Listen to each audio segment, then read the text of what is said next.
Crimes passionnels, disparitions inquiétantes ou machinations diaboliques, percer les secrets des faits divers les plus marquants et plonger au cœur des affaires les plus étonnantes de l'histoire judiciaire. La découverte de la vérité ne tient parfois qu'à un fil. Bienvenue dans Chroniques criminelles. Dans cet épisode, l'affaire Danielle Ritorto. Une veuve aisée, une auxiliaire de vie dépensière et un chauffeur pas très net. Tels sont les ingrédients de cette incroyable affaire qui se déroule à Menton, sous le soleil de la Côte d'Azur. Tout commence avec le décès brutal de Danielle Ritorto, une retraitée fortunée. À première vue, il s'agit d'une mort naturelle. Mais les enquêteurs ne font-ils pas fausse route ? La réponse dans ce nouveau podcast de Chroniques criminelles.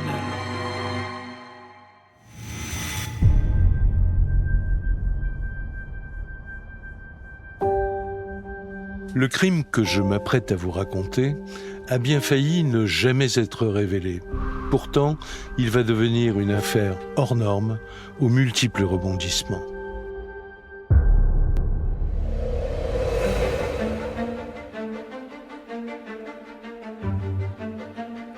Tout commence en mars 2016, dans le cœur historique de la ville paisible de Menton.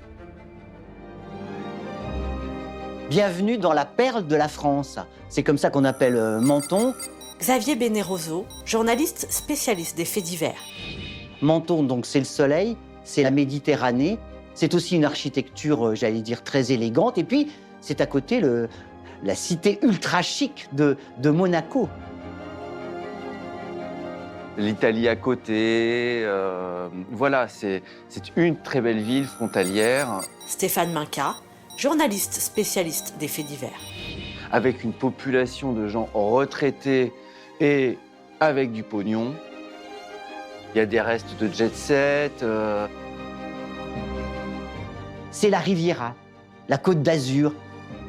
Le charme, je veux dire, formidable de se poser face mer et de prendre du bon temps.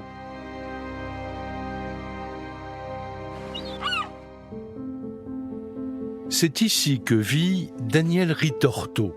Elle a 74 ans et elle est veuve depuis maintenant une quinzaine d'années. Elle coule des jours heureux et profite d'une retraite dorée dans son appartement huppé qui surplombe la mer. Elle vit dans ce qu'on appelle le carré d'or, c'est-à-dire une résidence, un quartier un peu chic de Menton. C'est l'endroit où il faut être, à Menton. On est soit là, soit sur les hauteurs. Et donc Danielle vit là, dans un 2 pièces, mais dans un 2 pièces très très chic en fait. Danielle vit dans une résidence plutôt bourgeoise, très agréable, sécurisée, avec un gardien. Loïs Pamela Lezo, avocate des parties civiles. Qui se situe dans le centre même de Menton, c'est-à-dire un peu entre le casino, les commerces, la plage. Donc une résidence très agréable. Et c'est dans ce décor enchanteur que Danielle va pourtant être retrouvée morte brutalement. Une mort inattendue qui marquera le début d'une enquête où les secrets vont se dévoiler les uns après les autres. Mais pour bien comprendre cette affaire, il faut revenir sur l'histoire de Danielle. Jeune, elle travaille à Monaco dans le commerce chic et florissant de ses parents. Elle fréquente le beau monde et elle rencontre sur le tard celui qui va devenir son mari, Carmelo Ritorto. C'est un paysagiste renommé de la région. Danielle va épouser en secondes noces Monsieur Ritorto. Monsieur Ritorto a déjà 2 enfants et Danielle va vraiment prendre ses enfants comme étant les siens. Et ces 2 enfants, d'ailleurs, vont véritablement considérer Danielle comme leur propre mère et ils vont être très très proches tout au long de leur vie. Mais le conte de fées ne va pas durer. Après 20 ans d'union, Carmelo Ritorto meurt à tout juste 60 ans. Ses enfants sont maintenant adultes et ils vivent à l'autre bout de la France. Puis, les parents de Danielle décèdent à leur tour. La retraitée se retrouve alors très seule, mais elle hérite d'un joli patrimoine qui lui permet de garder son train de vie confortable. Alors Danielle, qui n'a jamais vraiment travaillé, est en tout cas à l'abri. Elle est à l'abri parce qu'il y a, entre guillemets, ce qu'on pourrait considérer être une fortune familiale. Donc, elle est propriétaire de ce bel appartement. Et surtout, elle a beaucoup, beaucoup d'argent en banque. Elle a du cash. Alors, on a souvent dit que Danielle était millionnaire. C'est en partie vrai, mais c'est pas des millions.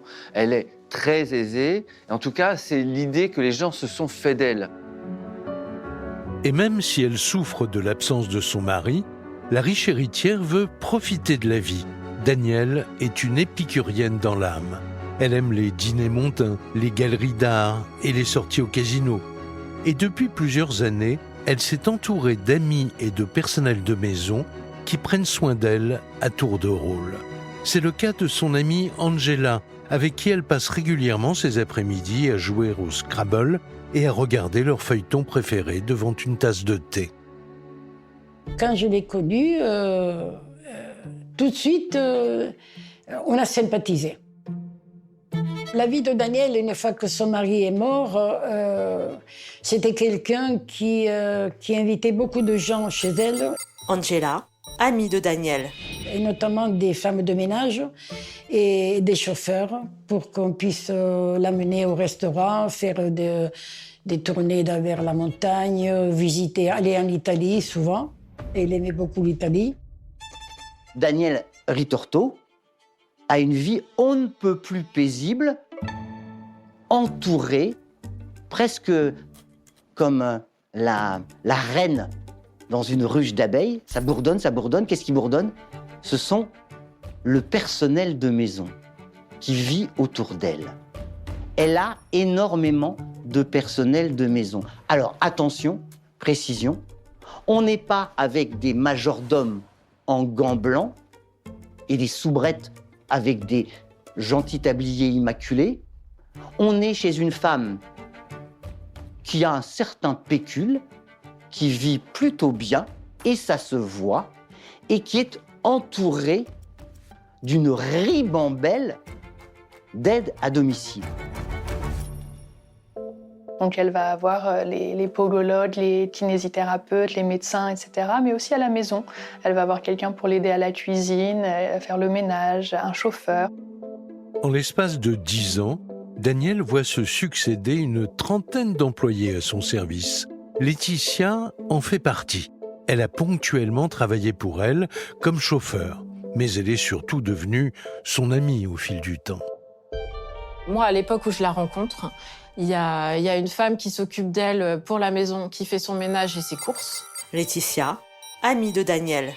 Qui lui fait à manger aussi pour le matin et le soir. Et ensuite, elle a une autre personne qui est chauffeur, qui s'occupe de l'amener à droite à gauche pour la faire voyager. Et dans ce personnel, il y a Roger, Avis Biton, avocat des parties civiles. qui est un de ses chauffeurs préférés, qui est tout le temps à ses côtés, qui l'accompagne partout. Il porte beau, comme on dit. Il plaît aux petites dames, aux petites mamies. Et d'ailleurs, elle lui fait entièrement confiance. On le voit d'ailleurs, puisqu'elle va lui donner ses codes de carte bleue pour qu'il puisse aller lui faire des retraits, pour qu'il puisse aller lui faire des courses, etc. Quand elle m'a présenté ce monsieur, il m'a fait une excellente impression. C'est-à-dire bien, beau comme mec, une bonne stature, très respectueux, belle voiture. Bien sûr, il était jeune par rapport à elle, mais elle, c'était comme une gamine. C'était comme une gamine. Un béguin, c'est peut-être un peu trop fort, mais pour elle, elle pouvait fantasmer que c'était son mec, quoi. Voilà. La retraitée a visiblement un vrai coup de cœur pour son chauffeur attitré devenu un intime. Mais Danielle partage aussi des liens étroits avec bon nombre d'employés qui travaillent pour elle. Il y a notamment Bernadette, Céline, Joël ou Valérie. Et elle sait les récompenser à la hauteur de leur travail.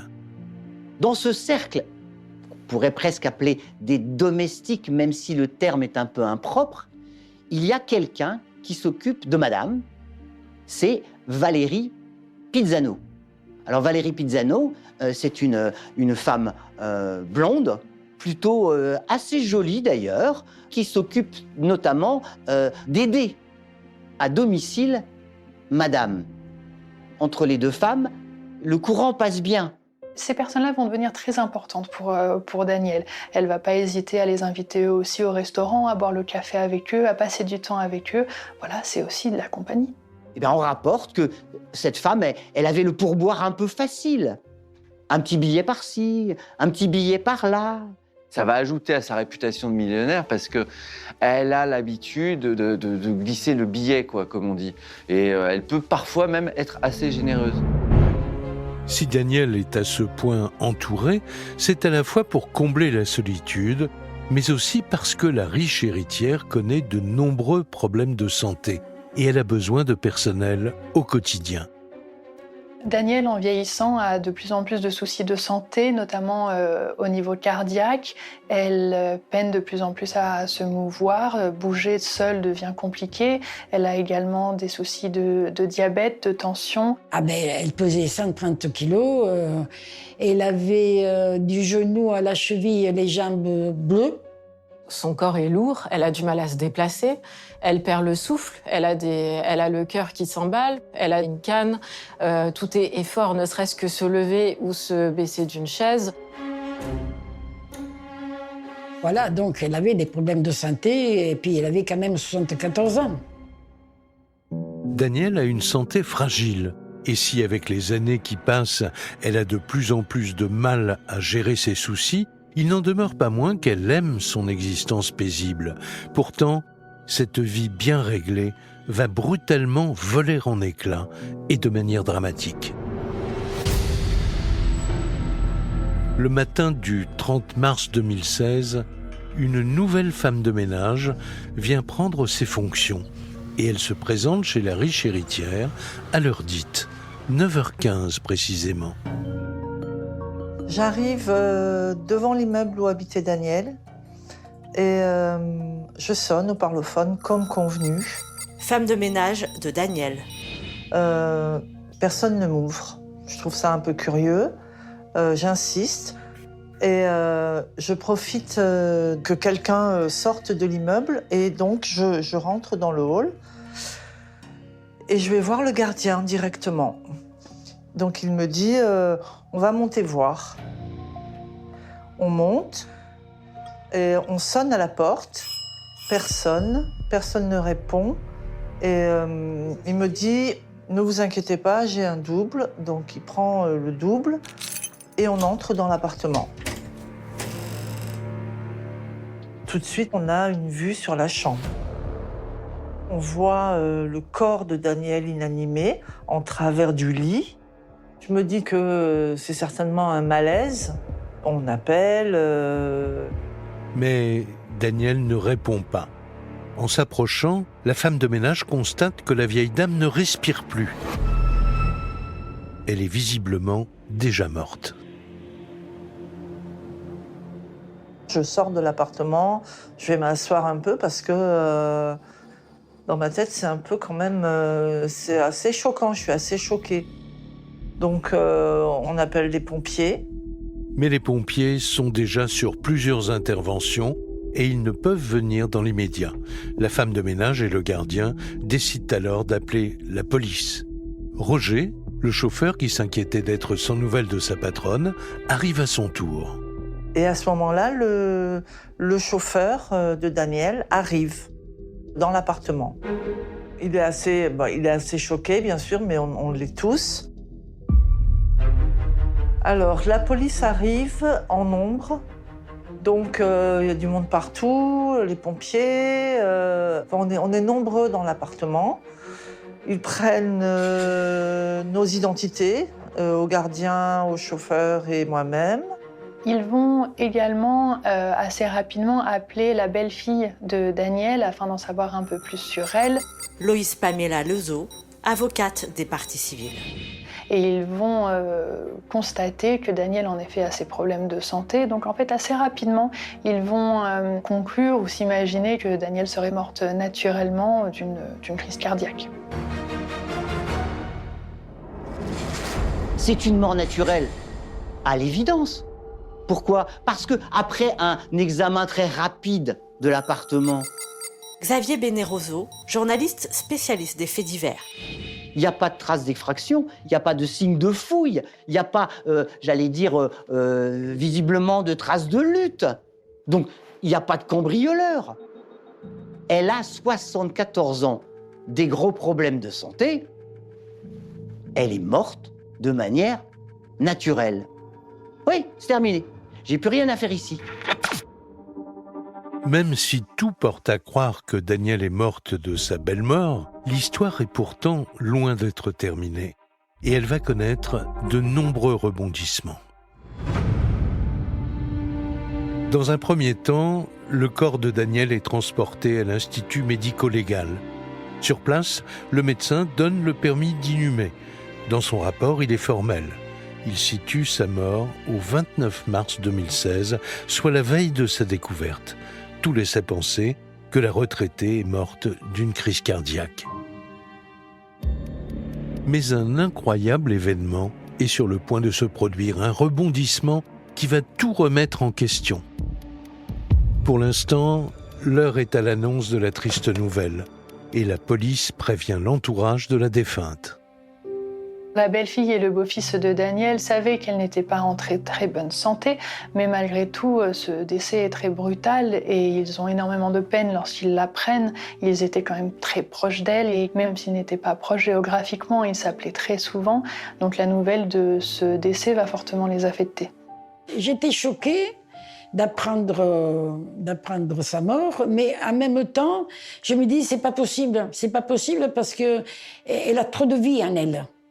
Et c'est trop quelqu'un qui aime la vie, c'est pas possible. Angela, amie de Danielle. C'était mon amie. Sincèrement, c'était mon amie. C'était une présence que je n'aurais plus jamais vue de ma vie, donc c'est comme ça. On n'oublie pas. Sa famille est dévastée. La mort de Danielle était prévisible, mais sa disparition brutale reste un choc pour ses proches. Ils commencent à organiser son enterrement à Menton. Et ils sont loin de se douter qu'ils sont sur le point de découvrir une information capitale sur les circonstances du décès de la riche héritière. Et arrive dès le lendemain de la mort de Danielle, son cousin, pour s'occuper des obsèques. C'était une des personnes les plus proches de Danielle, une des 2 seules personnes qu'elle avait couchées sur son testament. Stéphane Minca, journaliste spécialiste des faits divers. Et cette personne va effectivement faire le tour de l'appartement pour ranger les affaires personnelles. Et notamment, voilà, pour régler les problèmes de succession, cet homme va s'emparer du téléphone. Sur ce téléphone portable, il va recevoir une alerte l'informant que une probable fraude aurait été commise sur sa carte bancaire. Il y a un message émanant de la banque qui dit qu'il y a des soupçons de fraude sur votre compte. Et donc la banque, qui est jointe par le cousin Dominique, qu'est-ce qu'elle dit, la banque? La banque, elle dit, attendez, il y a 2000 € de retrait. Ça pose question, 2000 € de retrait. Et il y a un autre problème, c'est qu'il y a un paiement qui a été refusé, qui est de l'ordre de 3800 € pour des jeux en ligne. Mais Madame Ritorto, elle ne jouait pas en ligne. Le cousin de Danielle va être très étonné par ces découvertes, d'une part par les montants, et ce qui va d'autant plus l'intriguer, c'est la date des retraits. Coup de théâtre magistral, on va s'apercevoir que les retraits ont été réalisés le 30 et le 31 mars. Mais ça peut pas être Madame Ritorto, parce qu'elle est morte. Donc, qui a la carte bleue? Que s'est-il passé? Immédiatement, le cousin de Danielle prévient la police. Avis Biton, avocat des parties civiles. Qui, évidemment, va mener des investigations pour identifier l'auteur des retraits. Pour la police, on change de registre. On est sur l'escroquerie d'un mort, d'une morte pour être précis. C'est-à-dire que le cadavre n'est pas encore froid, qu'on essaie de lui piquer sa fortune. Aussitôt, les enquêteurs de la police judiciaire de Nice cherchent à identifier l'auteur des retraits.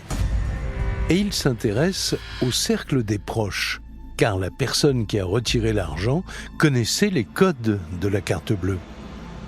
Ils vont se renseigner auprès de la banque pour savoir où ont été faits ces retraits, ces tentatives d'achat. Alors ils vont voir que les retraits ont été faits sur 6 guichets, dont un à côté du domicile de Daniel.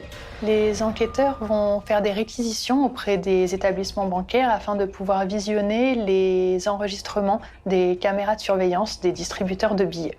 Et ils vont très rapidement s'apercevoir que tous les retraits ont été effectués par une seule et même personne. Un homme d'une 50aine d'années, inconnu, mais qui ne se cache absolument pas. On n'est pas sur quelqu'un qui va chercher à se dissimuler, une cagoule ou je sais pas quoi. Non, non. On est face à quelqu'un qui non seulement ne se cache pas, mais qui en plus a le code de la carte bancaire. Les enquêteurs ne parviennent pas à l'identifier. Il n'est visiblement pas connu de leur service. Alors ils décident de convoquer le cousin qui a donné l'alerte. À son arrivée au commissariat, on lui présente les images de vidéosurveillance et pour lui, il n'y a aucun doute, il connaît cet homme. Et c'est ce cousin qui est proche de Daniel qui, en visionnant les vidéos, va reconnaître Roger, ce chauffeur qui était très proche de Daniel. Le cousin de Daniel est stupéfait. Il connaissait Roger, il savait qu'il était l'homme de confiance de Daniel. Effectivement, elle lui confiait la carte bleue et elle lui avait donné le code pour qu'il puisse aller faire ses courses. Il y a le sentiment d'une trahison. Enfin, c'est très choquant pour le cousin, c'est choquant pour la famille d'apprendre que finalement l'homme de confiance se révèle escroc.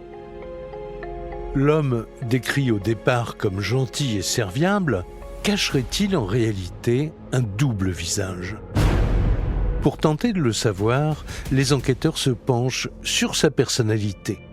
Que dit-on de lui dans son environnement ? Avait-il changé de comportement ces derniers temps ? C'est là qu'ils vont découvrir un drôle de personnage. Les policiers vont commencer à s'intéresser beaucoup à Roger. Ils vont d'abord aller se renseigner auprès de son entourage et notamment auprès de la mairie, son employeur. Et là, ils vont découvrir un autre profil. Et alors là, c'est superbe, c'est extraordinaire. Le chauffeur de madame, en fait, il n'est pas chauffeur de madame. Chut. C'est un travail dissimulé. Mais vous allez me dire, mais alors, qu'est-ce qu'il fait en réalité ? Il est employé à la mairie de Nice. Il s'occupe de l'entretien de la patinoire Jean Bouin. Mais c'est un employé qui est jamais là. Le chauffeur de madame, c'est Monsieur Malade. En fait, on va découvrir que c'est un petit margoulin, quoi. Il est en arrêt maladie depuis très longtemps parce qu'il est allergique aux produits utilisés pour redamer la patinoire. Et il va même avoir un autre problème. Décidément, la patinoire a quand même un environnement très hostile. Il va se découvrir une phobie psychologique de la surfaceuse. Vous savez, cette espèce de grosse machine qu'on passe sur les patinoires pour la rendre plus plane. Et donc, voilà, il va déclarer une énorme peur de cet engin. Les policiers comprennent qu'ils ont affaire à un homme malhonnête, à la fois menteur et profiteur. Alors ils s'interrogent sur son attitude au moment de la découverte du corps de sa patronne. Pourquoi est-il venu chez elle justement ce matin-là ? Ils auditionnent de nouveau la femme de ménage qu'il a croisée dans l'appartement. La police me convoque à Nice pour témoignage en fait. On me pose beaucoup de questions sur le chauffeur. Femme de ménage de Daniel. Qui m'a pas donné une bonne impression.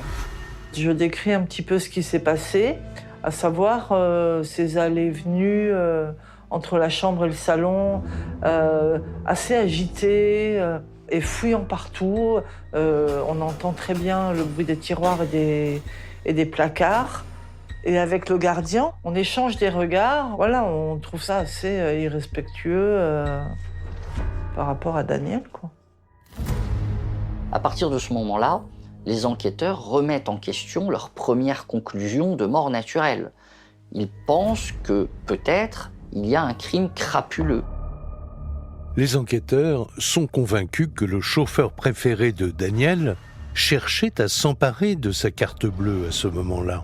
Mais aurait-il pu aller encore plus loin, jusqu'à tuer la veuve pour son argent ? Pour le savoir, ils demandent en urgence une autopsie. Et quand les résultats tombent, l'enquête prend une nouvelle dimension. D'abord, Madame Ritorto, et c'est important, elle a un hématome à la tête. Xavier Beneroso, journaliste spécialiste des faits divers. Et on se demande, c'est écrit dans le rapport d'autopsie, si cet hématome à la tête ne correspond pas à une chute ou, ce que disent les médecins, à l'intervention d'un tiers, dans leur jargon, ça veut dire, ou si on ne l'a pas poussé, pour lui fracasser la tête. Ça, c'est le premier point. Quant à l'origine de la mort, on parle de suffocation. Madame Ritorto serait morte asphyxiée. Il réalise en fait que Daniel aurait été étouffé. Loïs Pamela Lezo, avocate des parties civiles. Et de façon assez violente, puisqu'elle a également des fractures aux vertèbres.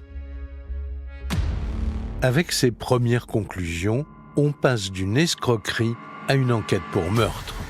En examinant le corps, le légiste découvre sous les ongles de la vieille dame les traces d'un ADN. C'est sans doute la preuve qu'elle a cherché à se défendre.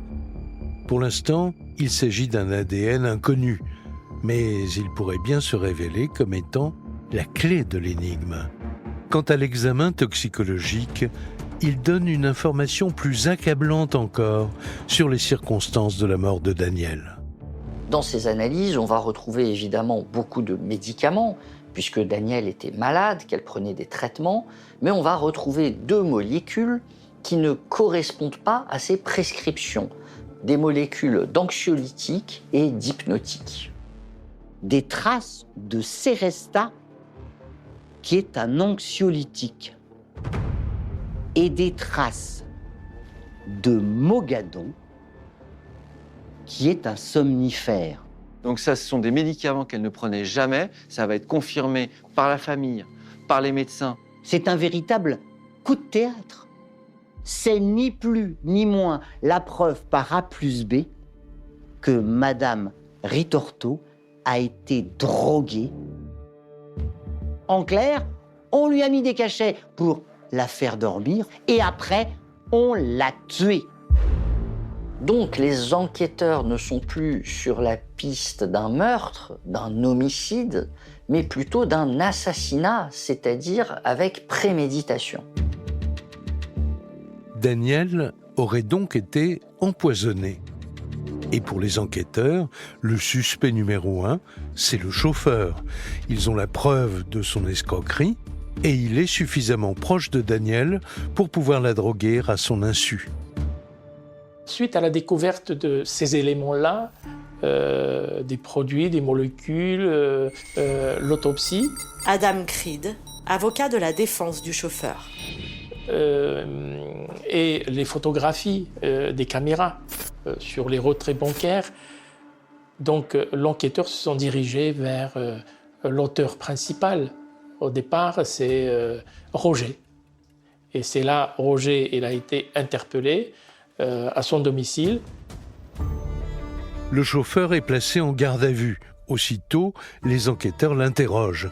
Est-ce bien lui qui est à l'origine des retraits frauduleux sur le compte de sa patronne? Serein, Roger répond sans la moindre hésitation. Quand on l'a confronté à ces retraits, il a dit « Oui, je suis un homme de confiance, j'ai la carte bleue, j'ai le code secret, j'ai à aucun moment volé cette carte. » Et puis les policiers vont le confronter aux images de vidéosurveillance des distributeurs automatiques. Avis Biton, avocat des parties civiles. Et ils vont lui dire, mais comment vous expliquez avoir fait tous ces retraits juste après le décès de Daniel? Ça n'est plus pour elle à ce moment-là. Son explication, c'est qu'il ne s'agit pas d'un vol. C'est-à-dire, au moment où il est rentré dans l'appartement, il a vu le corps de son ami décédé. Il a eu, en quelque sorte, un choc émotionnel.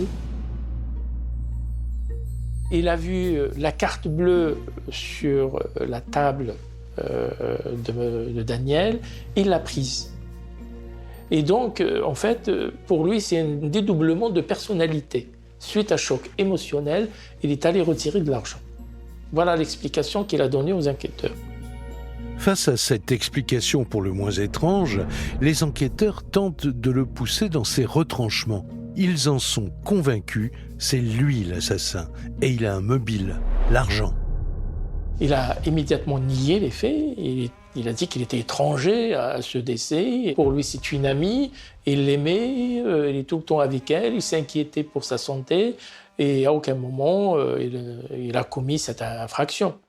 Le chauffeur de maître, il dit non, c'est pas moi, c'est pas moi, c'est pas moi. Et la police, eh ben, elle le croit.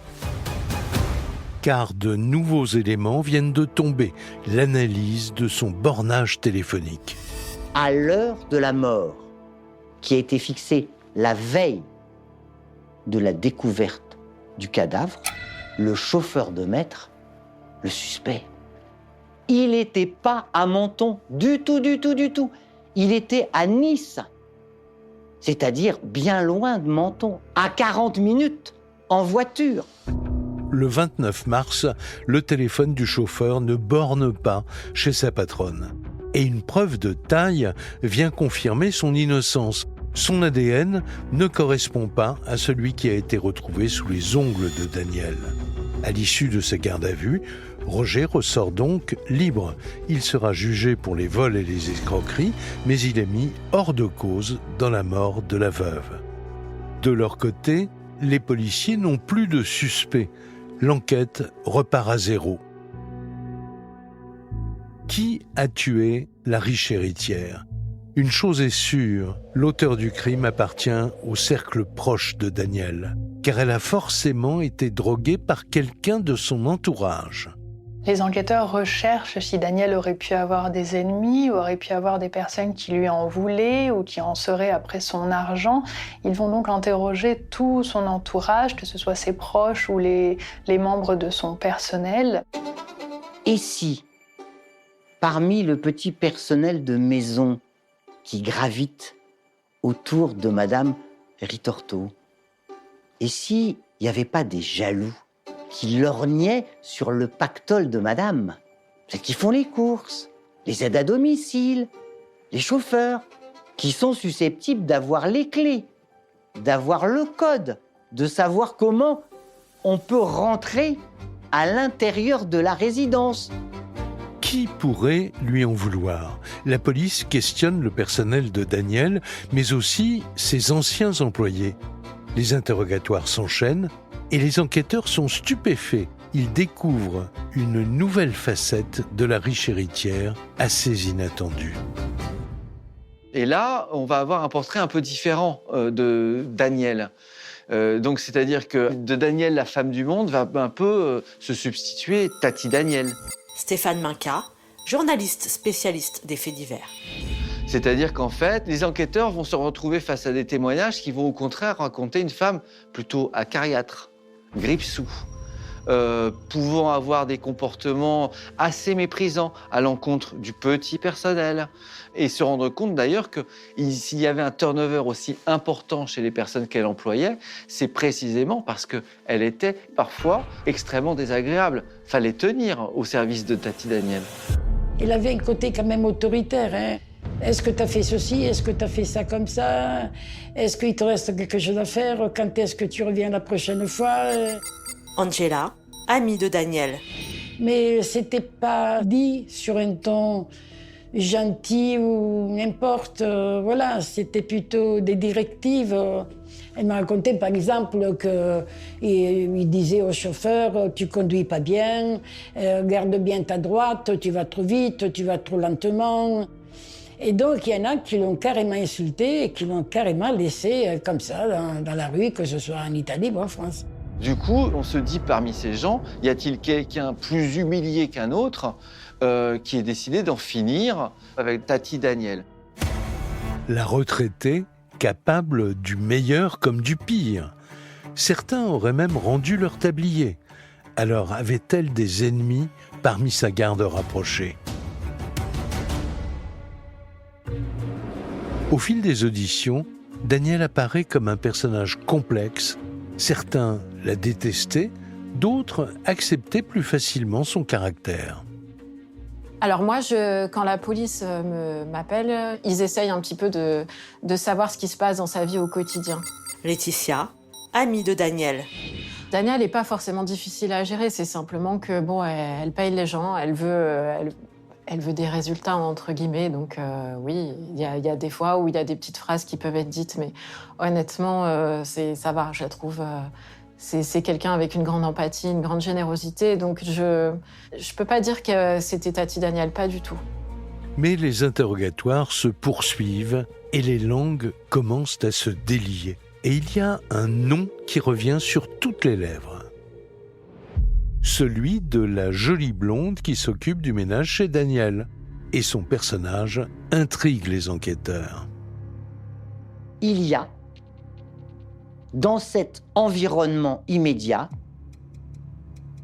une drôle d'histoire qui circule.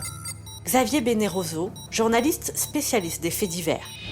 Il y a, auprès de madame, une femme, Valérie Pizzano. Alors Valérie, elles ne se connaissent finalement que depuis 3 mois. Valérie s'est présentée comme femme de ménage, mais Valérie ne présente pas du tout comme une femme de ménage. C'est-à-dire que c'est ce qu'on appelle dans la région la cagole, en fait. C'est la belle blonde, en fait, que l'on attend de voir effectivement sur la côte. Mini-jupe, aux talons. Elle est venue se présenter comme femme de ménage, habillée comme s'il allait en boîte de nuit. Donc déjà, je me suis dit, elle se trompe de lieu. Tresse à l'africaine, là, machin, des yeux comme ça, maquillés, une bouche, des ongles. Je me suis dit, elle aura du mal à faire du ménage avec des ongles comme ça. Et puis voilà, mais ça, c'est pas méchant, mais je veux dire, de femme à femme, on fait des critiques comme ça. Hein. Elle m'a pas du tout, dès le départ, inspiré confiance, justement, de la façon qu'elle était habillée. L'histoire entre les deux femmes commence en janvier 2016, 3 mois avant la mort de Daniel. Valérie vient de se faire embaucher comme aide à domicile. La confiance s'instaure et rapidement, elle lui fait part de ses problèmes d'argent. Valérie Pizzano, elle va voir sa patronne et elle lui dit, bon, c'est un peu compliqué à l'heure actuelle, est-ce que éventuellement vous pourriez m'avancer 1 600 €? J'ai une mauvaise passe, mais je vous rembourserai. Et madame lui dit, ok, a priori, ça va plutôt bien. Mais il y a quelque chose qui se passe et qui n'est pas prévu au programme. C'est qu'il y a 3 chèques. 3 chèques qui ont disparu de chez madame. Un jour, au détour d'un café, elle me confirme ses inquiétudes par rapport à des chèques qui ont été volés. Et elle pense que c'est Valérie, son auxiliaire de vie. Parce que Valérie a quand même accès à pas mal de choses dans la maison et elle a accès à son chéquier. Donc elle pense que c'est Valérie. Elle s'estime volée. Elle comprend pas pourquoi Valérie lui fait ça, puisque si elle veut de l'argent, elle a juste à le demander, puisque de toute façon, elle lui a déjà fait un premier prêt. 3 chèques d'un montant de 600 et quelques €. Sauf que là, c'est du vol. Au total, Valérie lui doit 2 200 €. Les enquêteurs découvrent que Daniel avait déposé une main courante, mais sans l'en informer, et elle lui aurait demandé de lui rendre l'argent dans les plus brefs délais. Les semaines passent et la retraitée ne voit pas le début d'un remboursement. Alors elle aurait pris une décision radicale. Elle s'en serait ouverte à son amie Angela, peu de temps avant sa mort. Alors, à propos donc de ces chèques, elle m'avait dit qu'elle avait déposé main courante, et qu'elle avait menacé Valérie, s'il ne lui rendait pas l'argent, de déposer plainte. Elles avaient pris donc rendez-vous le mardi 29 mars 2016. C'est-à-dire pile le jour où Daniel a été assassiné. Curieuse coïncidence. La veuve aurait donc lancé un ultimatum à son aide à domicile et il était convenu que les deux femmes se retrouvent le 29 mars pour mettre en place un échéancier.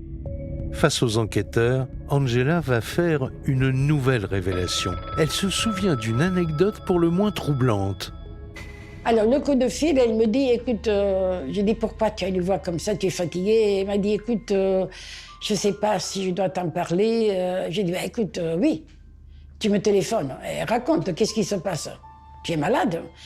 Elle m'a dit, écoute, il y a 10 jours, Valérie, elle est venue avec un chauffeur et j'ai mangé une tranche, on m'a offert une tranche de gâteau et je suis tombée comme une masse par terre. Dans sa tête à elle, c'était précis qu'on lui avait mis quelque chose dans le gâteau. Je ne suis pas médecin. Est-ce que c'est possible que de manger un morceau de gâteau, on puisse tomber comme ça? Et je suis sûre que depuis, elle se sentait mal, qu'elle se sentait fatiguée, elle se sentait très faible. À la lumière des analyses toxicologiques de Daniel, cette histoire de gâteau fait froid dans le dos. La police est maintenant convaincue que Valérie a cherché à empoisonner la riche héritière. Mais pour l'instant, les policiers n'ont que des témoignages et il leur faut une preuve solide. C'est le téléphone de la suspecte qui va les y aider. Les enquêteurs vont s'intéresser à la téléphonie de Valérie et vont découvrir que le jour du décès de Daniel, le téléphone de Valérie bornait tout proche de chez elle. Loïs Pamela Lezo, avocate des parties civiles. Ils découvrent que les deux femmes se seraient parlé au téléphone pendant environ 10 minutes et qu'après ce coup de fil-là, le téléphone de Valérie ne cesse de borner aux antennes relais proches de la maison de Daniel entre 12h45 et 15h15. Elle est donc clairement la dernière personne à avoir vu Daniel.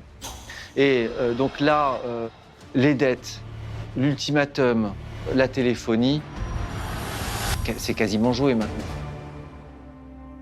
Après des mois d'enquête dans plusieurs directions, la police a maintenant acquis la certitude que Valérie Pisano a assassiné sa patronne, avec pour mobile l'argent. Le 9 mai 2017, 14 mois après la mort de Daniel, les enquêteurs passent à l'action. Les policiers vont chercher Valérie Pisano, l'aide à domicile, et ils perquisitionnent chez elle. Et là, bingo, la perquisition va leur donner des éléments cruciaux. Ils vont découvrir deux choses intéressantes. Premièrement, ils vont découvrir des médicaments avec des molécules d'anxiolytiques et d'hypnotiques. Avis Biton, avocat des parties civiles.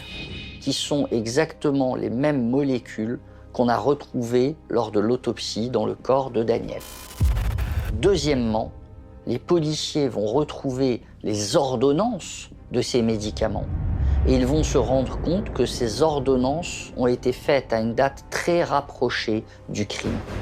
Ça veut dire qu'elle a fait des ordonnances ou elle a obtenu des ordonnances avant la mort de la victime.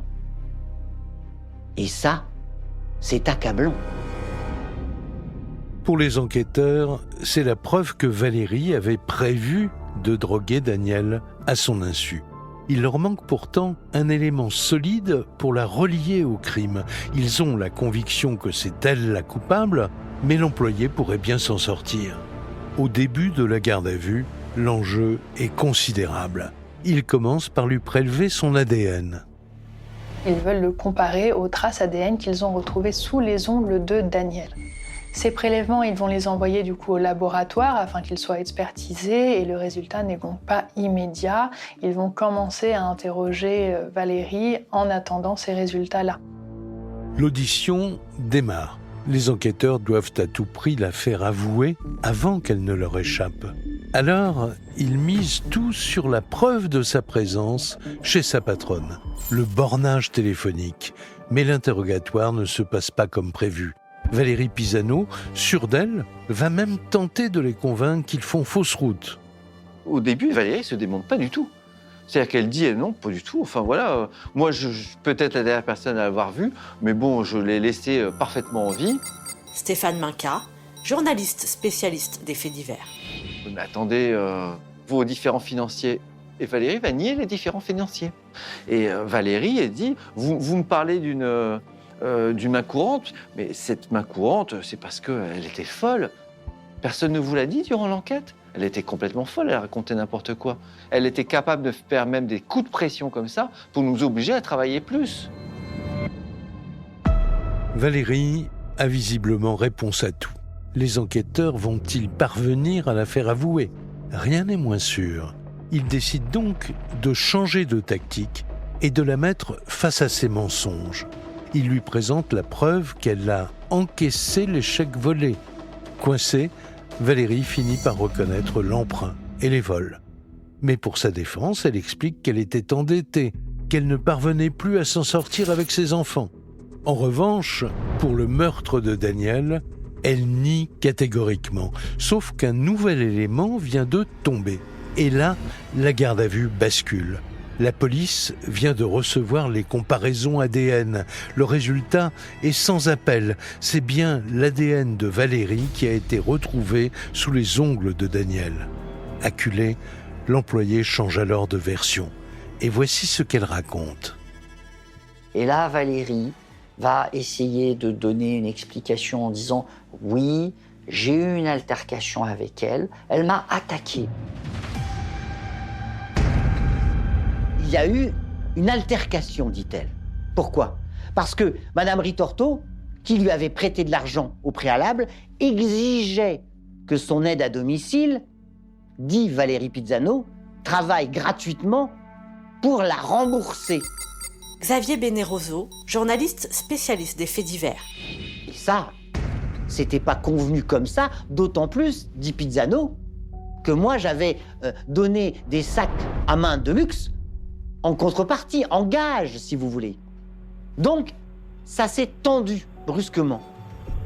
Valérie lui dit « Bon, je vais quitter votre service. C'est la dernière fois que je viens aujourd'hui, vous ne me reverrez pas. » Et donc là, Valérie dit, et ça a énervé immédiatement Daniel, qui, alors que je lui tournais le dos, me donne un énorme coup de canne dans le dos.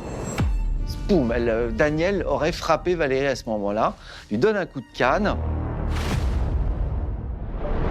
Valérie Pisano affirme que il fallait la calmer, parce que ça prenait une tournure un peu bizarre. Donc, elle aurait drogué sa patronne, mais drogué au sens pour la relaxer. Valérie explique que malgré le coup de canne, elle aurait quand même décidé de rester. Par rancunière, elle lui aurait même préparé une tasse de thé.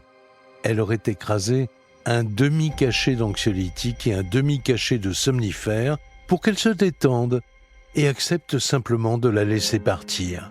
Daniel aurait bu son thé et elle se serait calmée.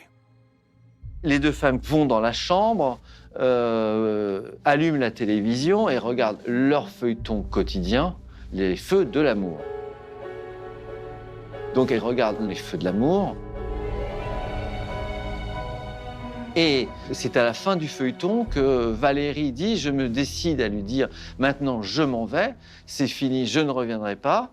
Et Daniel, qui était sur son lit, me saute dessus, dira-t-elle, quasiment, m'empoigne, m'attrape par les cheveux, me fait extrêmement mal, et en disant « Non, non, non, tu me dois des heures de ménage », enfin voilà. Valérie dit, mais elle hurlait, Daniel était comme en furie.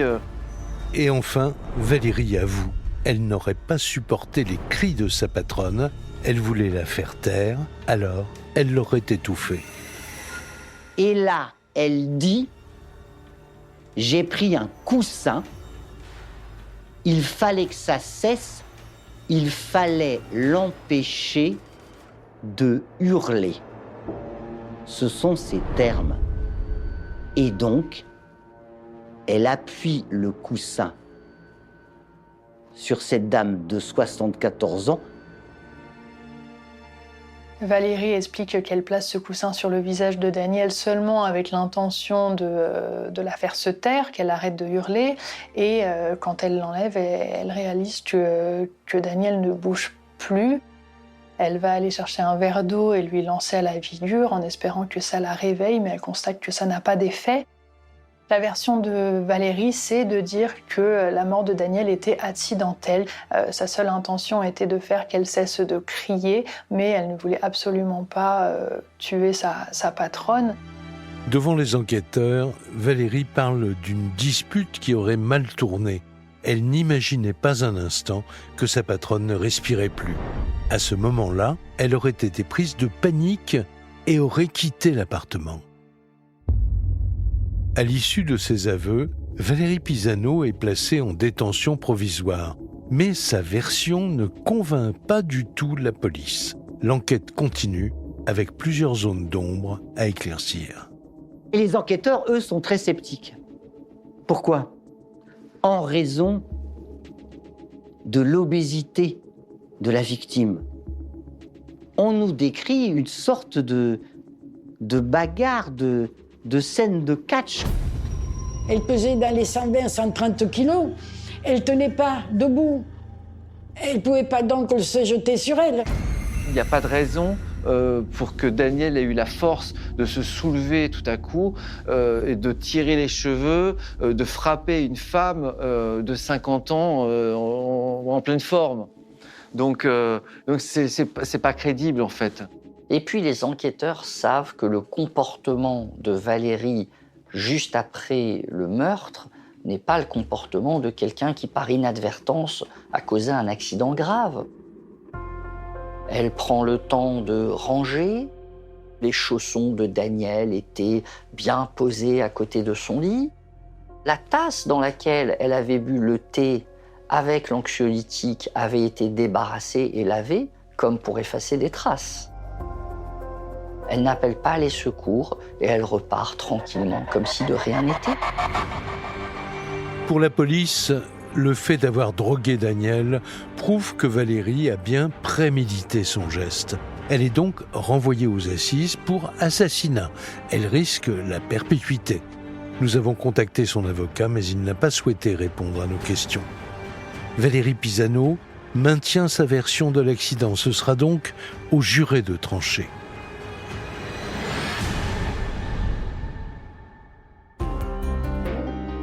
« 1er juillet 2020, 4 ans après la mort de la riche héritière, le procès de Valérie Pisano et de Roger, le chauffeur, s'ouvre à la cour d'assises de Nice. Dès l'ouverture des débats, le président appelle Roger à la barre. Il est accusé de vol et escroquerie. Les proches ont hâte de voir comment il va se défendre. Il dit vraiment, j'étais tellement triste, j'aimais tellement cette femme. Il va jouer, voire surjouer, diront certains, l'attachement à Daniel. On est à deux doigts de l'entendre dire c'était pour lui rendre hommage que je lui ai piqué du pognon quand même. Hein. Donc il y a eu cette double personnalité. Adam Creed, avocat de la défense du chauffeur. Qui a réagi et qui a dit bon, moi je vais prendre tout ce que je trouve devant moi. C'est ça son argumentation. Il a eu un comportement irrationnel, qui dépasse la logique des choses. Cette explication-là, elle ne satisfait absolument pas la famille. Loïs Pamela Lezo, avocate des parties civiles. Il a du mal à comprendre comment il a pu agir comme ça, comment il a pu trahir la confiance que Daniel avait en lui. C'est maintenant au tour de Valérie d'être entendue. Dans le box des accusés, elle est visiblement effondrée. Valérie Pisano, à l'audience, c'est un peu l'ombre d'elle-même, c'est-à-dire que c'est un nouveau personnage. Elle regarde ses enfants comme une mère de famille attendrie, elle pleure, beaucoup. À chaque fois, elle s'arrêtait, elle disait « je suis désolée, je regrette ce que j'ai fait ». Donc elle n'a pas le profil d'un criminel. Valérie jure qu'elle ne souhaitait pas la mort de Daniel. Mais face au juré, elle va faire une déclaration stupéfiante et changer une nouvelle fois de version. À ce moment-là, coup de théâtre magistral. Et elle dit, à propos de ces médicaments, je ne m'en souviens plus. Mais si c'est arrivé, c'est certainement à la demande de la victime qui aurait réclamé un anxiolytique et un somnifère. Bref, je n'ai pas drogué ma patronne et je ne l'ai surtout pas empoisonnée. Évidemment qu'elle cherche à éviter la notion de préméditation. Stéphane Minca, journaliste spécialiste des faits divers. Qui est contenue dans le verre empoisonné finalement. Alors, est-ce une stratégie de défense pour échapper à la perpétuité? Ou Valérie a-t-elle tout oublié comme elle le prétend? Cette explication réussira-t-elle à convaincre les jurés? L'avocate générale a une formule formidable pour résumer l'affaire. Elle dit, dans cette affaire, il y a l'argent.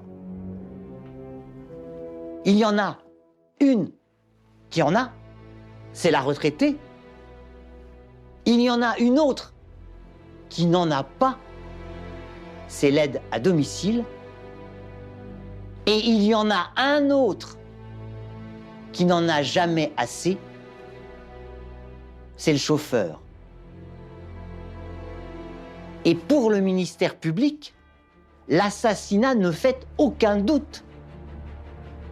Et donc, par voie de conséquence, l'avocate générale réclame 25 ans de réclusion pour Valérie Pisano et elle réclame 3 ans de détention pour le chauffeur.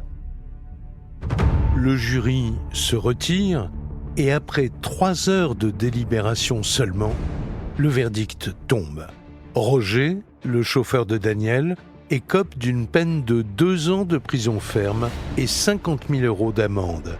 Valérie Pisano, elle, est condamnée à 18 ans de prison pour meurtre. La préméditation n'a finalement pas été retenue, faute d'éléments suffisants. Une décision qui déçoit les proches de Daniel. Finalement, ils ont presque plus de questions à l'issue du procès qu'ils en avaient en arrivant, puisqu'ils ne savent pas si Valérie lui a donné volontairement et à son insu un cachet. Et faire le deuil dans ces conditions-là, bien évidemment, est très, très compliqué pour eux. De toute façon, il n'y a pas une peine qui équivaut à la vie de quelqu'un. C'est tout. Parce que maintenant, elle pourrait être encore vivante, Daniel. Hein? Et vous saurez combien de bouffe on aurait pu faire ensemble, combien de rires, combien de musique on aurait pu écouter ensemble, combien des fois on se serait engueulé. Oui, bien sûr. Mais elle serait vivante. Hein? Elle ne l'est pas. Moi, c'était une amie très chère à mon cœur. C'était un peu comme ma grand-mère de cœur. Laetitia, amie de Daniel. Je lui racontais un petit peu tous mes déboires au quotidien et elle me faisait du bien, on parlait. Voilà. Elle a toujours été là pour moi, donc j'ai encore beaucoup d'affection pour elle. Je sais que de là où elle me fait un petit coucou. Parce qu'elle me disait « Coucou Angela, tu arrives ?» Ben j'arrive. Voilà. Aujourd'hui, Valérie est toujours en détention. Le chauffeur est sorti de prison et n'a plus jamais fait parler de lui. Quant aux proches de Daniel, ils gardent en eux le souvenir d'une femme de caractère et pleine de vie.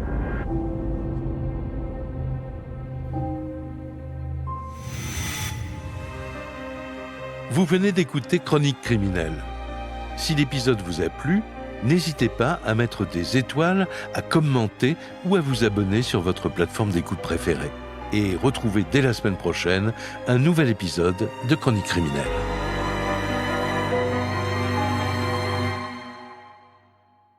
Le vent froid de décembre balayait les rues étroites de Lyon, glissant entre les immeubles serrés comme un souffle invisible chargé de secrets. Une ombre s'était glissée dans les recoins d'un quartier où les passants pressés ne levaient jamais les yeux, où les lampadaires, fatigués et ternes, peinaient à éclairer les pavés usés par des siècles de pas anonymes. C'est dans cette ville, vibrante mais indifférente, qu'un adolescent de 15 ans disparut, sans bruit, comme emporté par la nuit elle-même. Son nom n'était au début qu'une note dans un carnet de la police, un incident parmi tant d'autres, mais ce qui semblait banal allait se transformer en un cauchemar qui hanterait des dizaines de vies. Le lycée où il étudiait, un bâtiment ancien en pierre, portait encore les stigmates de sa construction du XIXe siècle. Les couloirs, étroits et glacials en hiver, résonnaient du pas des élèves et du murmure des secrets qu'ils ne partageaient jamais. C'est là que son absence fut remarquée pour la première fois. Aucun bruit, aucun cri, juste un bureau abandonné et un sac posé comme si l'adolescent avait prévu de revenir d'un instant à l'autre. Mais les jours passaient et l'inquiétude grandissait. Les enseignants notaient son absence, les amis évoquaient des rumeurs banales, mais personne ne pouvait imaginer l'ombre qui s'était abattue sur sa famille. Dans la petite maison où il vivait avec sa mère et son frère cadet, le vide qu'il laissait était palpable. Les repas restaient froids, les chambres silencieuses, et chaque objet semblait porter la trace de sa présence disparue. La mère, une femme dure mais fragile, s'accrochait à chaque indice, chaque appel téléphonique, chaque promesse d'information. Les policiers, pourtant méthodiques, avaient devant eux une énigme complexe. Pas de témoins directs, pas d'empreintes évidentes, rien qui puisse guider leur enquête avec certitude. La première semaine fut celle de l'espoir et du doute. Des rumeurs d'enlèvement circulaient dans le quartier, des histoires de fugues d'adolescents qui avaient mal tourné, des menaces anonymes laissées sur des répondeurs. Mais aucun fil ne semblait solide. Chaque piste menée par la police aboutissait à une impasse. Des interrogatoires sans révélation, des téléphones silencieux, des caméras de surveillance tournant au hasard, capturant seulement des silhouettes floues et indéfinies. C'était comme si la ville elle-même avalait les indices, les dispersait dans le vent, les transformait en poussière. Un détail pourtant échappa à l'attention de tous. Le journal intime de l'adolescent, oublié dans un recoin de la bibliothèque de l'école. Entre les pages jaunies et les annotations griffonnées à la hâte, un motif récurrent apparaissait, une obsession silencieuse pour un banc isolé près du Rhône, pour un passage secret qu'il semblait connaître depuis toujours. Les lignes décrivaient ses promenades, les conversations entendues, les regards croisés, tout avec une précision presque obsessionnelle. À ce moment-là, personne ne réalisait encore que ces mots seraient la clé qui ouvrirait, des années plus tard, la porte de toute la vérité. Pendant ce temps, dans l'ombre, les enquêteurs commençaient à assembler des fragments de vie et de lieux. Le quartier, avec ses cafés vides et ses ruelles étroites, racontait une autre histoire. Des témoins parlaient de silhouettes observant, de voitures inconnues stationnant trop longtemps devant des maisons familières, d'adultes aux regards insistants. Tout semblait insignifiant et pourtant, chaque détail se révélerait crucial. Les enquêteurs sentaient que le tissu de la réalité s'effilochait, laissant apparaître des motifs qu'ils n'avaient jamais imaginés. Le climat social de Lyon à cette époque ajoutait une couche d'ombre supplémentaire. La ville vivait une période de tension, petite criminalité, conflits de voisinage, familles éclatées, jeunes laissés à eux-mêmes dans des rues qui ne pardonnaient pas. Dans ce contexte, la disparition d'un adolescent ne pouvait être qu'un chiffre parmi d'autres, sauf que quelque chose, dans la minutie de ses notes et dans la fragilité de sa présence, allait transformer ce simple incident en un récit profondément humain, un miroir de nos peurs et de nos faiblesses. Et c'est ainsi que, dans la froideur d'un hiver lyonnais, commença l'enquête qui révélerait les ombres derrière les visages familiers. La police multipliait les patrouilles, interrogeait les voisins, traquait les témoins, mais la clé de l'énigme restait invisible. Chaque jour, la tension montait, chaque nuit, l'inquiétude devenait tangible, presque palpable. Les parents de l'adolescent vivaient dans un état de veille constante, scrutant chaque porte, chaque fenêtre, chaque silhouette dans les rues illuminées par les lampadaires. Et puis, un après-midi, alors que le soleil hivernal tombait bas sur les toits de la ville, un petit détail insignifiant fit basculer l'enquête. Une page du vieux journal, mal reliée et oubliée sous une pile de manuels scolaires, révélait un symbole étrange, un signe que seul l'adolescent semblait comprendre. Ce petit signe, presque imperceptible, allait devenir le fil rouge, le guide qui mènerait les enquêteurs au cœur d'un mystère qu'aucun logiciel, aucune caméra, aucun interrogatoire n'aurait pu dévoiler. Le rythme de la ville continuait, indifférent aux vies brisées, mais à l'intérieur des murs de l'école, du commissariat et de la maison familiale, le temps semblait suspendu. Les jours, les semaines et les mois s'écoulaient, mais le journal, discret et silencieux, contenait la vérité, attendant seulement qu'un œil attentif, une intuition ou une persévérance obstinée viennent la libérer. La scène était posée, un adolescent disparu, une ville complexe et indifférente, un journal oublié et un indice minuscule mais crucial. Tout le reste ne serait que la descente dans un labyrinthe de révélations, de confrontations et de vérités trop longtemps cachées, jusqu'au moment où la lumière percera enfin l'obscurité. Le journal avait été déplacé avec précaution vers le bureau de l'enquêteur chargé du dossier. Un homme aux traits marqués par des années de service et de confrontation avec le pire de l'humanité. Il ne croyait pas aux coïncidences et savait que chaque détail, chaque mot griffonné sur ces pages jaunies, pouvait être un fil menant directement à la vérité. Les symboles, les annotations en marge, les noms et les lieux mentionnés à demi-mot. Tout semblait chaotique au premier regard, mais son esprit méthodique percevait un ordre invisible, une logique qui ne demandait qu'à être révélée. Il commença par cartographier chaque indication du journal. Le banc près du Rhône, la ruelle étroite derrière la bibliothèque, la vieille usine abandonnée à l'est de la ville. Chaque lieu était minutieusement noté. L'adolescent, à travers ses écrits, semblait tracer une carte secrète de Lyon, un réseau de lieux connus de lui seul, des endroits où il avait croisé des regards qui l'avaient effrayé, des mots entendus dans des conversations d'adultes qu'il ne comprenait pas complètement, mais dont il percevait la gravité. L'enquêteur savait qu'il devait comprendre le fil rouge de ses observations. Parallèlement, la famille continuait de vivre dans un mélange d'espoir et de désespoir. La mère, chaque matin, vérifiait les numéros de téléphone, les annonces de disparition, les appels à témoins sur les journaux locaux. Le frère cadet, trop jeune pour comprendre pleinement, ressentait seulement une absence écrasante, comme un vide que rien ne pouvait combler. Le quotidien s'était transformé en un cycle obsédant de recherches et de questions sans réponse, et chaque bruit dans la maison pouvait déclencher une panique silencieuse. L'enquête, déjà complexe, se compliqua davantage lorsque des témoins commencèrent à se manifester, chacun apportant des fragments d'informations contradictoires. Un voisin affirma avoir vu un jeune homme correspondant à la description près de la vieille usine, mais à une heure qui ne correspondait à aucun emploi du temps connu. Une femme mentionna une voiture noire garée à proximité du lycée quelques jours avant la disparition. Chaque indice semblait prometteur, mais aucun ne s'imbriquait parfaitement dans le puzzle. L'enquêteur comprit rapidement que la clé ne résidait pas seulement dans ces témoignages, mais dans la manière dont ils interagissaient avec les notes minutieuses de l'adolescent. Le journal révélait aussi un aspect troublant de l'adolescent, une conscience aiguë du danger, presque paranoïaque. Il notait des visages, des gestes, des conversations entendues dans les couloirs ou sur le chemin de l'école. On y lisait son inquiétude croissante pour des individus qu'il semblait soupçonner de suivre ses mouvements, ou du moins d'observer certains comportements de façon persistante. Ces détails, qui auraient pu sembler insignifiants à un adulte distrait, prenaient désormais un sens alarmant dans le contexte de sa disparition. L'enquêteur décida de revisiter chaque lieu mentionné dans le journal, la promenade le long du Rhône, les ruelles derrière la bibliothèque, la façade de l'usine abandonnée, tout devait être analysé avec une précision quasi obsessionnelle. Des traces presque invisibles étaient scrutées, des marques sur les murs, des empreintes de pas effacées ou à peine perceptibles sur le sol boueux. La ville, si familière pour ses habitants, révélait désormais ses ombres, ces zones d'ombre où les secrets se cachaient depuis des années, attendant qu'un regard attentif les découvre.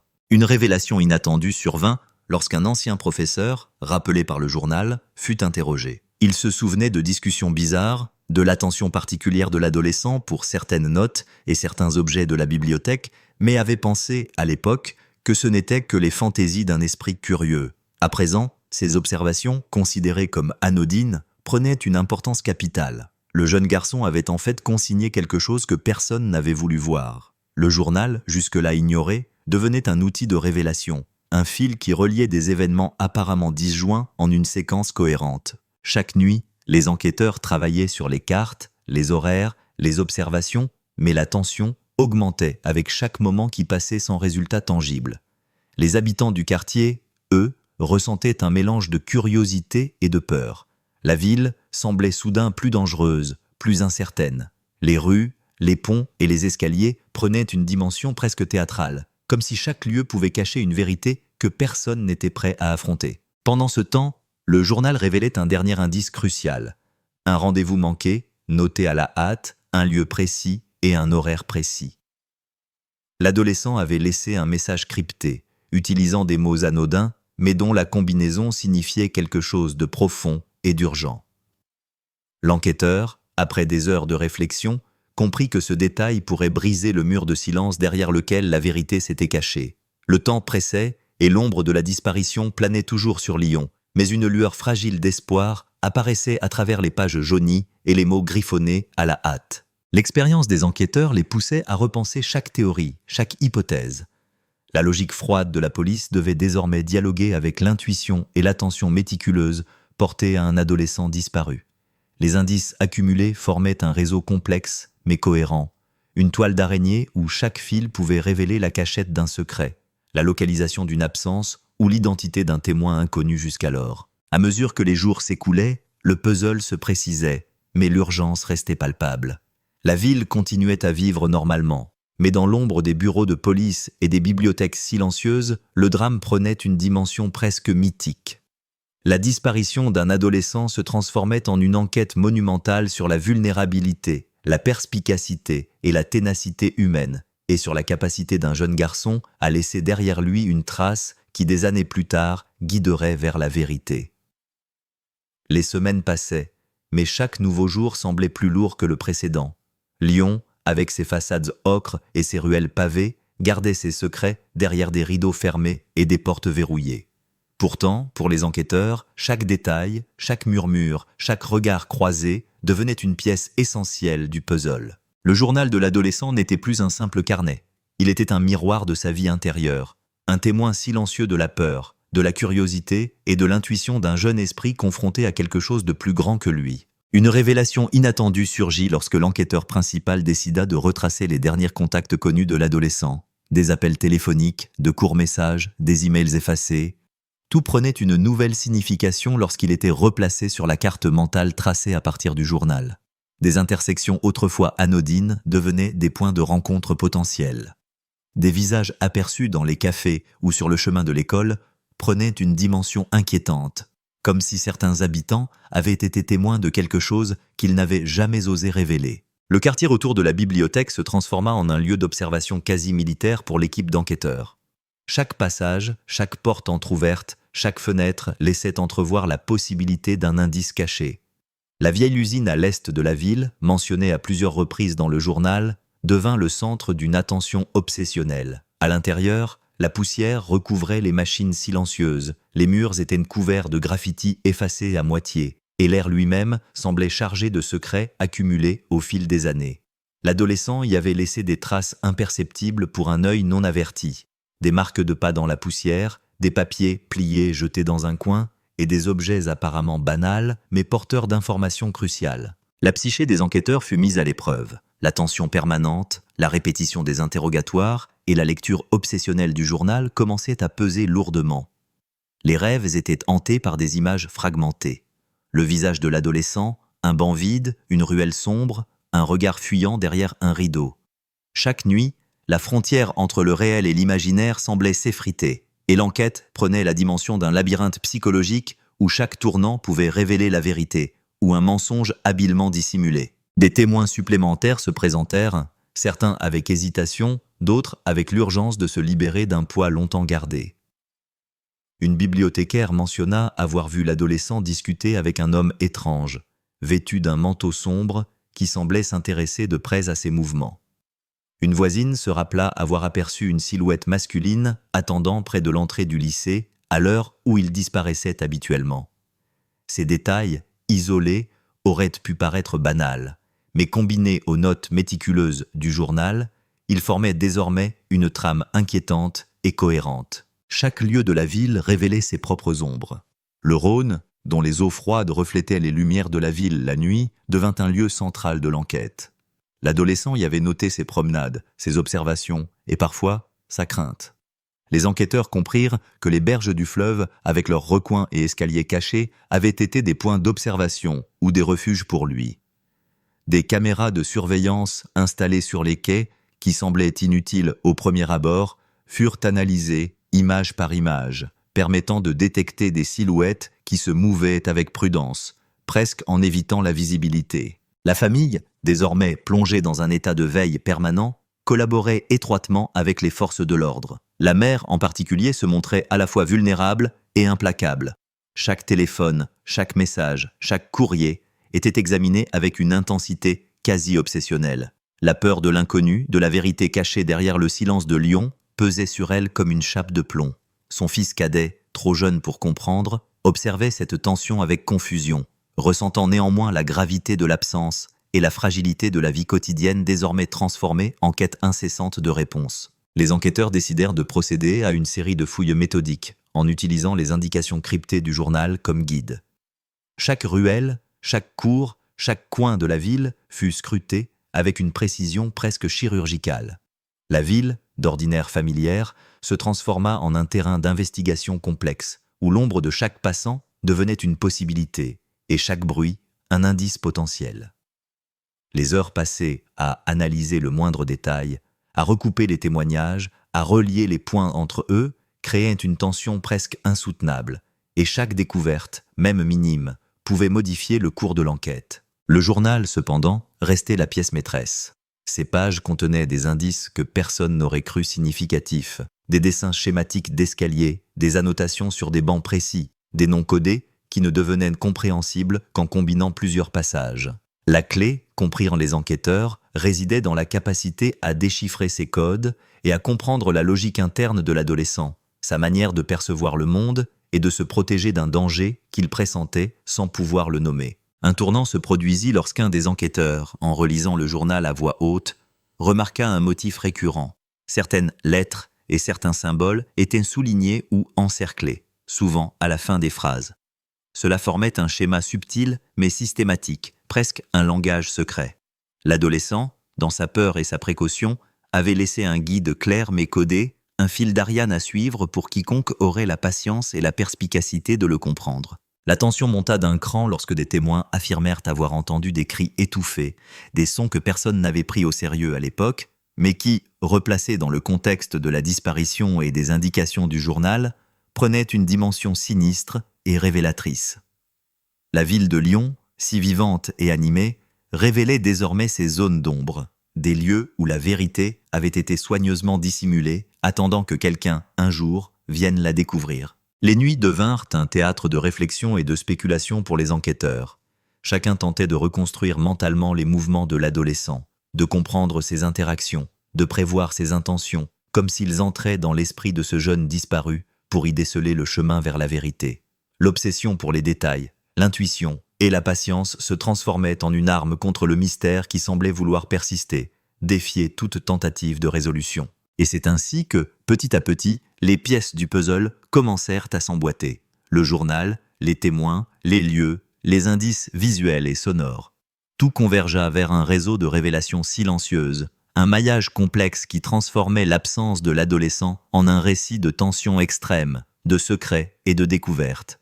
Chaque nouvel élément était une victoire contre l'obscurité, mais aussi un rappel que la vérité pouvait être plus douloureuse et complexe que ce que quiconque aurait pu imaginer. Le vent glacial continuait de balayer Lyon, mais à l'intérieur des bureaux de l'enquête, la chaleur était celle de l'obsession et de l'urgence. Chaque page du journal avait été analysée, chaque indice recoupé, et pourtant, l'ombre du mystère persistait. C'est à ce moment précis que des détails jusque-là négligés commencèrent à émerger, comme si le journal lui-même guidait les enquêteurs à travers un labyrinthe qu'ils n'avaient pas encore pleinement compris. Les symboles codés, les mots soulignés à peine visibles, les annotations à la marge, tout cela formait un langage secret, un message que seul l'adolescent, dans sa clairvoyance et sa peur, avait pu laisser. L'un des enquêteurs remarqua que certains lieux mentionnés dans le journal correspondaient à des incidents mineurs signalés dans la presse locale des semaines précédant la disparition, des vols insignifiants, des disputes de voisinage, des voitures garées de manière inhabituelle, tout semblait trivial à première vue. Mais recoupés avec les notes méticuleuses du jeune garçon, ces événements formaient un canevas inquiétant. Quelqu'un suivait ses mouvements, et cette personne ou ce groupe avait un plan soigneusement élaboré. L'adolescent avait senti ce danger, et dans son journal, il avait essayé de le documenter, comme une carte d'alerte silencieuse laissée à la postérité. La tension monta d'un cran lorsqu'un témoin clé, un ancien employé de la bibliothèque, fut localisé. Il se souvenait d'un homme qui venait régulièrement observer les livres et les journaux scolaires, posant des questions étranges sur les horaires et les habitudes des élèves. À l'époque, cela n'avait suscité que de l'étonnement, mais dans le contexte de la disparition, ce détail prenait une importance cruciale. Les enquêteurs commencèrent à retracer les allées et venues de cet individu, essayant de comprendre s'il avait un lien direct avec l'adolescent disparu ou s'il faisait partie d'un réseau plus large opérant dans l'ombre de la ville. Le journal révélait également des aspects de la psychologie de l'adolescent, sa capacité à observer et analyser les comportements des adultes autour de lui. Il notait des attitudes, des regards, des gestes qui semblaient anodins, mais qui, dans sa logique interne, étaient des signaux d'alerte. Ces observations, au départ jugées enfantines, prenaient désormais une valeur exceptionnelle. Elles décrivaient un jeune garçon qui avait compris intuitivement qu'il était surveillé, qu'il se trouvait au centre d'une machination silencieuse. L'un des points tournants fut la découverte d'un passage secret mentionné à plusieurs reprises dans le journal, un petit couloir derrière la bibliothèque, à peine visible derrière des étagères et des meubles anciens, qui permettait de traverser la cour de l'école sans être vu. L'adolescent y avait noté des rendez-vous manqués, des observations furtives et même des messages codés laissés pour lui-même. Les enquêteurs réalisèrent que ce couloir n'était pas seulement un raccourci. Il était un lieu où l'adolescent avait tenté de documenter le danger qui le guettait. C'était comme si le journal et l'espace physique de la ville se répondaient mutuellement, formant une structure complexe que seule la perspicacité humaine pouvait démêler. Alors que la ville semblait dormir sous une couche de normalité apparente, les enquêteurs comprenaient que Lyon possédait ses propres zones d'ombre, ses passages secrets et ses habitants silencieux, tous complices involontaires ou témoins inconscients. La disparition de l'adolescent révélait non seulement la fragilité de sa vie, mais aussi la complexité du tissu social.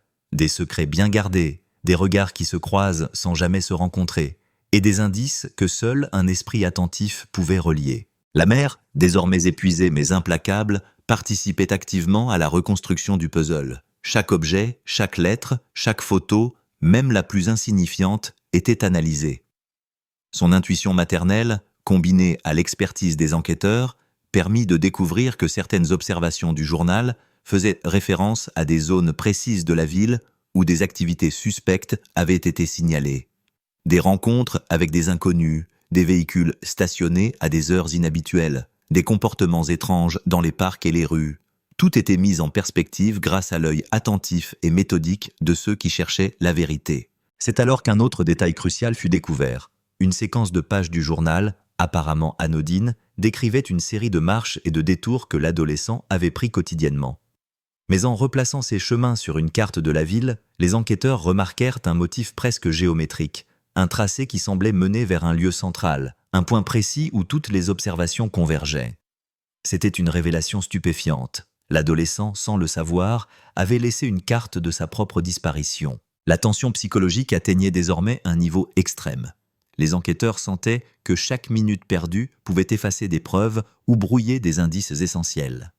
La ville de Lyon, avec sa vie apparemment ordinaire, était devenue un labyrinthe d'ombre, où chaque ruelle, chaque banc, chaque coin de rue pouvait contenir la clé de la vérité. Les enquêteurs savaient qu'ils approchaient d'un moment décisif, mais l'inconnu restait oppressant. Qui avait orchestré cette disparition ? Et pourquoi un adolescent si ordinaire avait-il été pris au piège de circonstances si obscures ?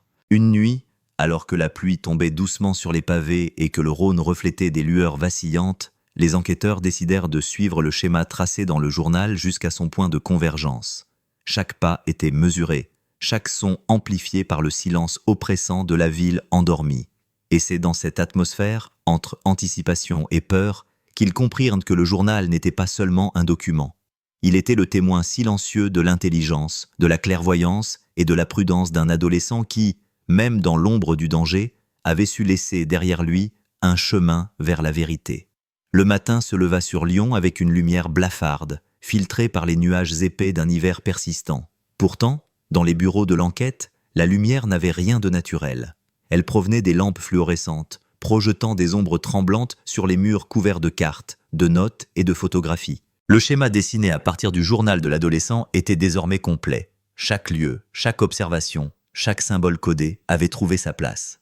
Et au centre de ce labyrinthe se dessinait enfin un point d'ancrage, un lieu précis qui semblait détenir la réponse à toutes les questions. Ce lieu était la vieille usine abandonnée à l'est de Lyon, celle qui avait déjà attiré l'attention des enquêteurs. Mais en scrutant les annotations du journal, ils comprirent que ce n'était pas un simple repère. C'était un espace où l'adolescent avait été observé, suivi et peut-être piégé. Les mots, les symboles, les lignes tracées avec soin sur les pages jaunies montraient un passage précis, un itinéraire calculé à la minute près, un rendez-vous manqué qui portait en lui la promesse d'une révélation cruciale. La décision fut prise de fouiller l'usine de fond en comble. Les enquêteurs pénétrèrent dans ce lieu silencieux où la poussière recouvrait les machines inertes et où chaque bruit résonnait comme un écho inquiétant. Les murs, couverts de graffitis effacés, semblaient témoigner d'un passé oublié. Mais pour ceux qui savaient lire les indices, ils devenaient le témoin de l'ombre qui planait depuis des mois. Chaque pièce, chaque recoin fut examiné avec minutie, à la recherche de traces que l'adolescent aurait pu laisser, de signes que l'auteur de sa disparition aurait pu oublier. C'est alors qu'un détail imperceptible fut découvert. Une empreinte sur le sol, à moitié effacée, comme si quelqu'un avait tenté de la masquer. L'empreinte était petite, délicate, mais distincte. Elle correspondait à la pointure d'un adolescent, confirmant que le jeune disparu avait bien pénétré dans ce lieu, peut-être pour s'y cacher ou pour y déposer une information. Mais l'ombre de l'adulte qui l'avait suivi restait présente, invisible, prête à agir si l'occasion se présentait. La tension dans l'air était palpable, et chaque pas devenait une immersion dans l'esprit d'un jeune garçon pris au piège de la ville et de ses secrets. En analysant de nouveau le journal, les enquêteurs réalisèrent que l'adolescent avait laissé des indications subtiles sur des objets spécifiques dans l'usine. Un tiroir rouillé, une caisse dissimulée derrière une pile de bois, une vieille armoire aux portes grinçantes. Ces objets, presque invisibles à l'œil non entraîné, étaient les points de repère qu'il avait choisis pour guider ceux qui viendraient après lui. Le journal devenait ainsi un guide codé, une carte de survie et d'intuition, transformant un simple carnet en un outil d'investigation essentiel. La famille, informée des découvertes, ressentit un mélange de soulagement et de terreur. L'adolescent n'était pas simplement disparu. Il avait anticipé son destin et avait trouvé un moyen de laisser derrière lui des indices qui pouvaient le retrouver. La mère, les mains tremblantes, feuilletait les pages du journal avec une intensité presque religieuse, cherchant à comprendre comment un si jeune esprit avait pu percevoir les dangers avec une telle clairvoyance. Le journal révélait aussi une autre facette troublante, des interactions avec un individu qu'il appelait simplement l'ombre. Les rencontres, les observations et les descriptions codées semblaient indiquer que quelqu'un l'avait surveillé, manipulé ou intimidé. L'identité de cette personne restait inconnue, mais la tension montait à mesure que les enquêteurs réalisaient qu'ils n'étaient pas simplement confrontés à une disparition accidentelle, mais à une machination préméditée, froide et méthodique. En poursuivant la fouille de l'usine, un bruit métallique attira l'attention. Derrière une vieille armoire, un compartiment dissimulé fut découvert. À l'intérieur, un objet qui semblait anodin à première vue. Un vieux journal de l'école, similaire à celui de l'adolescent, mais appartenant à un autre élève des années auparavant. Les pages étaient en jauni, les annotations cryptiques, mais certains symboles correspondaient à ceux laissés par le jeune disparu. C'était comme si le journal de l'adolescent n'était pas un cas isolé, mais une continuation d'un secret ancien, une transmission discrète de connaissances et d'avertissements à travers le temps. Cette découverte transforma radicalement l'enquête. L'adolescent n'avait pas seulement tenté de se protéger, il avait compris qu'il faisait partie d'un schéma plus vaste, d'un cycle de surveillance et de dissimulation dans lequel d'autres avaient été impliqués avant lui. Le journal était donc un lien entre le passé et le présent, entre des secrets anciens et la vérité qui enfin commençait à émerger. Chaque observation, chaque symbole, chaque indice codé révélait progressivement la personnalité de l'adolescent, une intelligence aiguë, une perception hors du commun et surtout un courage silencieux pour documenter ce qu'il pressentait sans pouvoir l'exprimer ouvertement. Les enquêteurs comprenaient que chaque minute passée à analyser ces notes les rapprochait de la compréhension de ce qui s'était réellement passé. Puis, un élément inattendu fit basculer l'enquête vers une nouvelle dimension. Une correspondance oubliée, trouvée dans un tiroir de l'usine, mentionnait un lieu précis en dehors de la ville, un endroit où les rendez-vous codés et les observations convergeaient. L'adolescent avait prévu, peut-être inconsciemment, qu'un jour quelqu'un suivrait ses indications et découvrirait ce lieu. Les enquêteurs réalisèrent que la clé de la disparition ne résidait plus seulement dans la ville, mais dans un espace liminal, un point où l'ombre et la lumière se croisaient, et où la vérité, enfin, pourrait être confrontée. L'excitation et l'appréhension montait. Les indices s'alignaient progressivement, et la tension psychologique devenait presque tangible. Chaque pas vers la découverte finale était accompagné d'une peur subtile, celle de ce que l'on pourrait trouver, de l'ampleur de la vérité et des conséquences pour ceux qui avaient participé à cette disparition. La ville de Lyon, silencieuse et endormie, semblait observer les enquêteurs, ses ruelles et ses passages secrets complices d'un mystère trop longtemps gardé. Le jour déclinait sur Lyon et les ombres s'allongeaient, comme si la ville elle-même retenait son souffle. Chaque ruelle, chaque pont, chaque façade familière semblait soudain être un décor pour un drame invisible. L'enquête, jusque-là cloisonnée dans les bureaux et les bibliothèques, se déplaçait désormais sur le terrain, là où l'adolescent avait laissé ses indices, là où l'ombre qui le suivait avait circulé sans être remarquée. Les enquêteurs comprenaient qu'ils étaient sur le point de franchir une frontière, celle où la simple collecte d'indices devenait confrontation avec la réalité de la disparition. L'usine abandonnée, avec ses recoins obscurs et ses compartiments cachés, était désormais une scène de tension presque palpable. Chaque pas soulevait un nuage de poussière et résonnait comme un avertissement. Les enquêteurs découvrirent des empreintes fraîches, presque imperceptibles mais indéniables, qui ne pouvaient appartenir qu'à une personne adulte. L'ombre était peut-être encore là, consciente que quelqu'un cherchait à comprendre ce qui s'était passé. Le frisson de l'inconnu parcourait les épines dorsales de tous ceux présents dans ce lieu silencieux. Le journal révélait maintenant un détail que personne n'avait encore déchiffré correctement. Une séquence de symboles répétés à plusieurs endroits, accompagnés de mots codés qui semblaient indiquer des lieux de rendez-vous spécifiques. L'adolescent, dans sa prudence, avait conçu un système complexe pour signaler à distance ses mouvements et ceux de l'ombre, comme si chaque page était une fenêtre sur une poursuite invisible. Les enquêteurs se rendirent compte que comprendre ce code était essentiel pour anticiper le prochain pas de l'adulte qui avait orchestré cette disparition. Alors qu'ils continuaient à examiner le lieu, une découverte macabre mais essentielle se présenta. Un objet personnel de l'adolescent, soigneusement dissimulé mais identifiable, qui confirmait sa présence dans un endroit précis à une date précise. L'objet portait des traces de manipulation, mais pas celles d'une violence directe.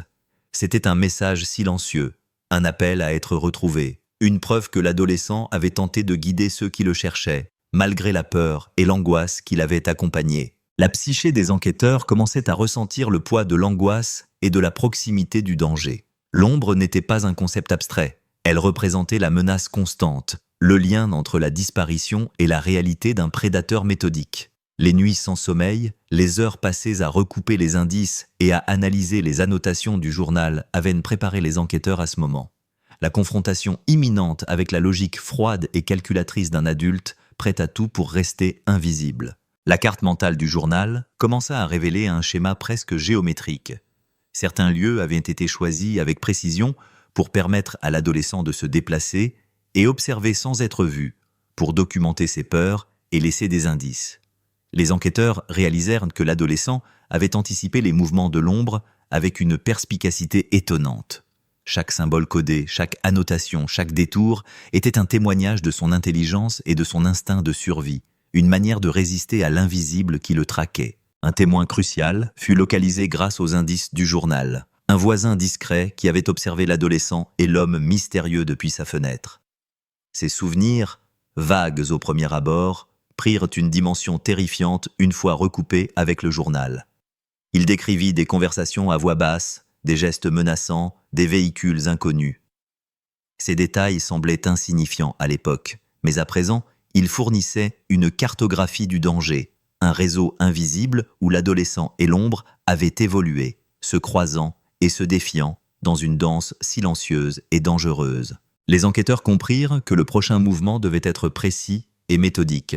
Chaque étape du journal, chaque repère dans la ville, chaque indice découvert dans l'usine conduisait à un lieu particulier, un endroit où la confrontation avec la vérité était inévitable. Le temps pressait.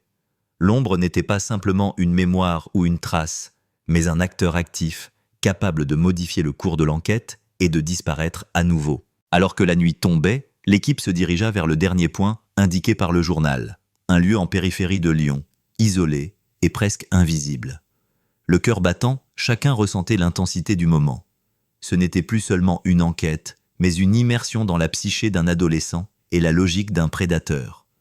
Les détails, longtemps accumulés et analysés, prenaient désormais un sens, transformant la ville en un théâtre de révélation où chaque pas pouvait dévoiler un secret crucial ou confirmer une hypothèse longtemps suspectée. La pluie commença à tomber, fine et persistante, ajoutant une tension presque cinématographique à la scène.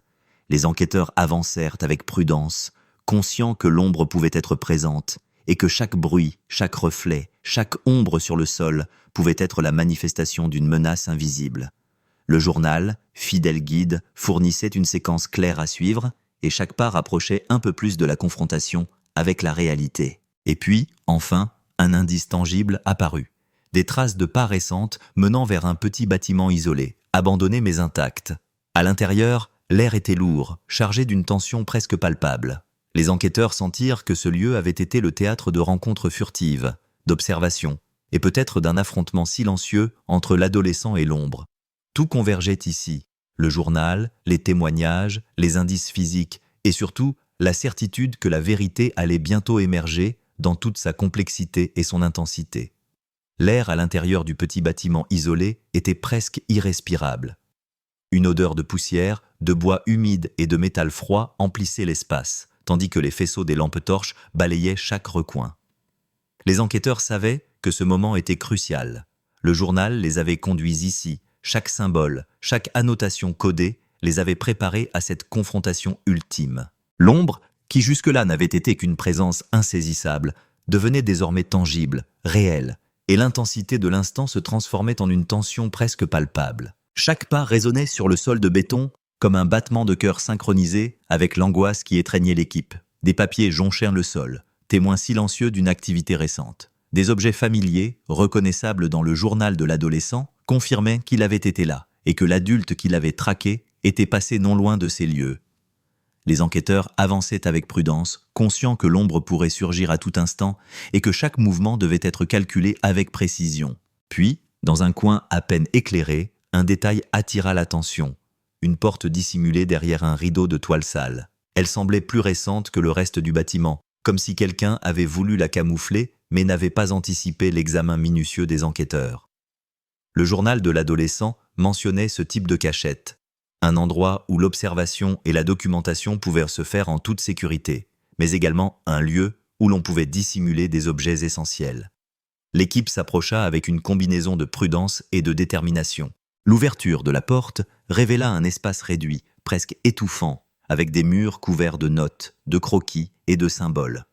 Au centre, un bureau avec des objets personnels de l'adolescent, son carnet, une lampe à huile et une série de photographies. Mais la découverte la plus saisissante fut celle d'une silhouette figée dans l'ombre, un homme, immobile, observant silencieusement la scène. C'était l'ombre. Son visage, dur et impassible, trahissait l'expérience et la détermination. L'instant était chargé de tension. Chaque seconde semblait s'étirer à l'infini, comme si le temps lui-même retenait son souffle. L'enquêteur principal fit un pas en avant, la voix ferme mais mesurée. « Nous savons tout. Les journaux, les témoins, les traces, tout mène ici. Il est temps de parler. » L'ombre ne bougea pas, mais ses yeux trahissaient une étincelle de surprise, peut-être même de crainte. L'adulte savait que le réseau de preuves méticuleusement documenté par l'adolescent et analysé par les enquêteurs le rendait vulnérable pour la première fois. La logique et la précision du journal avaient créé un piège intellectuel aussi impitoyable que subtil. Dans ce silence chargé, les enquêteurs commencèrent à exposer les faits, décrivant la cartographie des déplacements, les symboles codés et les indices laissés par l'adolescent. Chaque révélation était une lame qui découpait le voile d'ombre, exposant les mensonges et les manipulations de l'adulte. Les preuves s'accumulaient, implacables, laissant peu de place à l'échappatoire.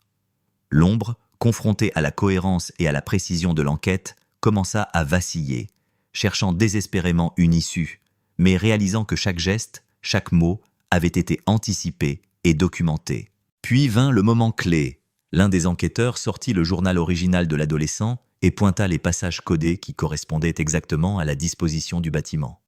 L'ombre tenta un geste, mais l'équipe était préparée. Les symboles, les annotations et les indications géographiques transformaient maintenant l'espace physique en un labyrinthe que seul l'adolescent avait compris et que les enquêteurs maîtrisaient parfaitement grâce à sa perspicacité. L'adulte était pris au piège dans un schéma qu'il n'avait pas prévu. La tension monta d'un cran lorsque l'ombre murmura enfin, révélant des bribes de son identité et de ses motivations. L'homme était connu des autorités pour des incidents mineurs et des comportements inquiétants, mais jamais pour une disparition de cette ampleur. Son obsession pour l'adolescent et sa fascination pour le journal avaient conduit à cette machination, un jeu de pouvoir et de contrôle où la vie d'un jeune garçon avait été compromise. Chaque mot prononcé confirmait ce que le journal avait laissé entendre depuis le début. L'adolescent avait été conscient du danger et avait anticipé les mouvements de son poursuivant avec une intelligence exceptionnelle. Alors que la confrontation se poursuivait, l'atmosphère atteignait son paroxysme. L'adulte, acculé par la logique des indices et l'évidence des témoignages, avoua certaines actions, mais d'autres restèrent enveloppées de mystères, illustrant la complexité de la nature humaine et la capacité de certains à dissimuler la vérité même sous la lumière la plus crue. L'adolescent, par son journal, avait transformé la peur en arme, la documentation en bouclier et l'ombre en cible d'une justice méthodique. La scène se termina avec l'arrestation de l'adulte. Méthodique mais silencieuse, chaque geste calculé pour éviter toute violence supplémentaire. Les enquêteurs, épuisés mais triomphants, comprirent que le journal avait non seulement conduit à la révélation de la vérité, mais avait aussi servi de protection, un témoin invisible de la détermination d'un adolescent à ne pas disparaître dans l'oubli.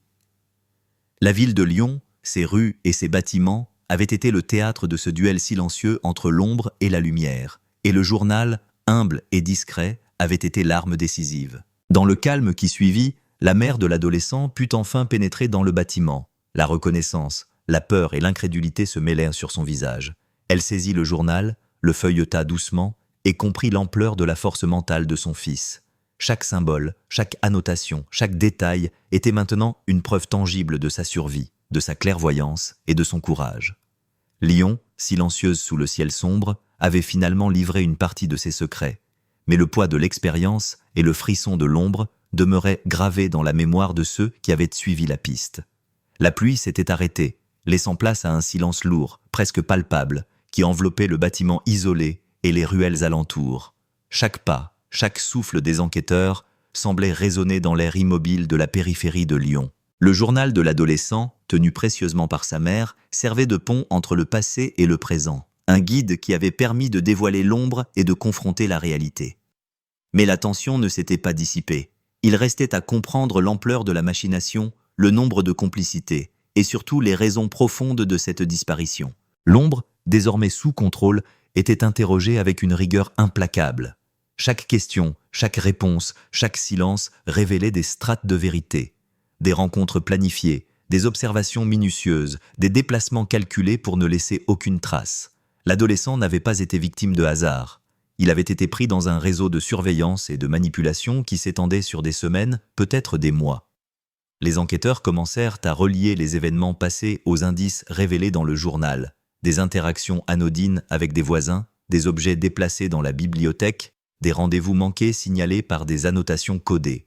Tout prenait enfin sens dans une logique froide et méthodique. La mère, observant la scène, comprenait que le courage de son fils avait été la clé de sa survie et de la révélation de la vérité. Chaque page du journal témoignait non seulement de son intelligence, mais aussi de sa clairvoyance et de son instinct de survie. L'adolescent avait anticipé chaque mouvement, chaque menace, chaque possibilité que l'ombre pourrait exploiter pour le piéger. Dans ce silence chargé de tension, la force du document et de la mémoire de l'adolescent se manifestait avec une puissance presque tangible. Une nouvelle série d'indices permit de retracer les allées et venues de l'ombre au cours des semaines précédant la disparition. Les enquêteurs découvrirent des enregistrements, des notes et des objets soigneusement cachés dans des lieux publics et privés de la ville. Tout indiquait une préméditation méthodique. L'adolescent n'avait été qu'un témoin involontaire et une cible pour un individu obsédé par le contrôle et la surveillance. Chaque élément venait confirmer la nécessité d'une intervention rapide et coordonnée pour éviter que d'autres victimes ne soient concernées. Le journal révélait également une dimension psychologique profondément troublante. Les observations de l'adolescent sur les comportements humains, sur la manipulation et sur la peur décrivaient un jeune esprit qui avait compris la nature humaine dans sa complexité et sa cruauté. Ces annotations ne se limitaient pas à la documentation factuelle, mais portaient une analyse subtile de la menace, des failles de l'adulte et des points faibles de sa stratégie.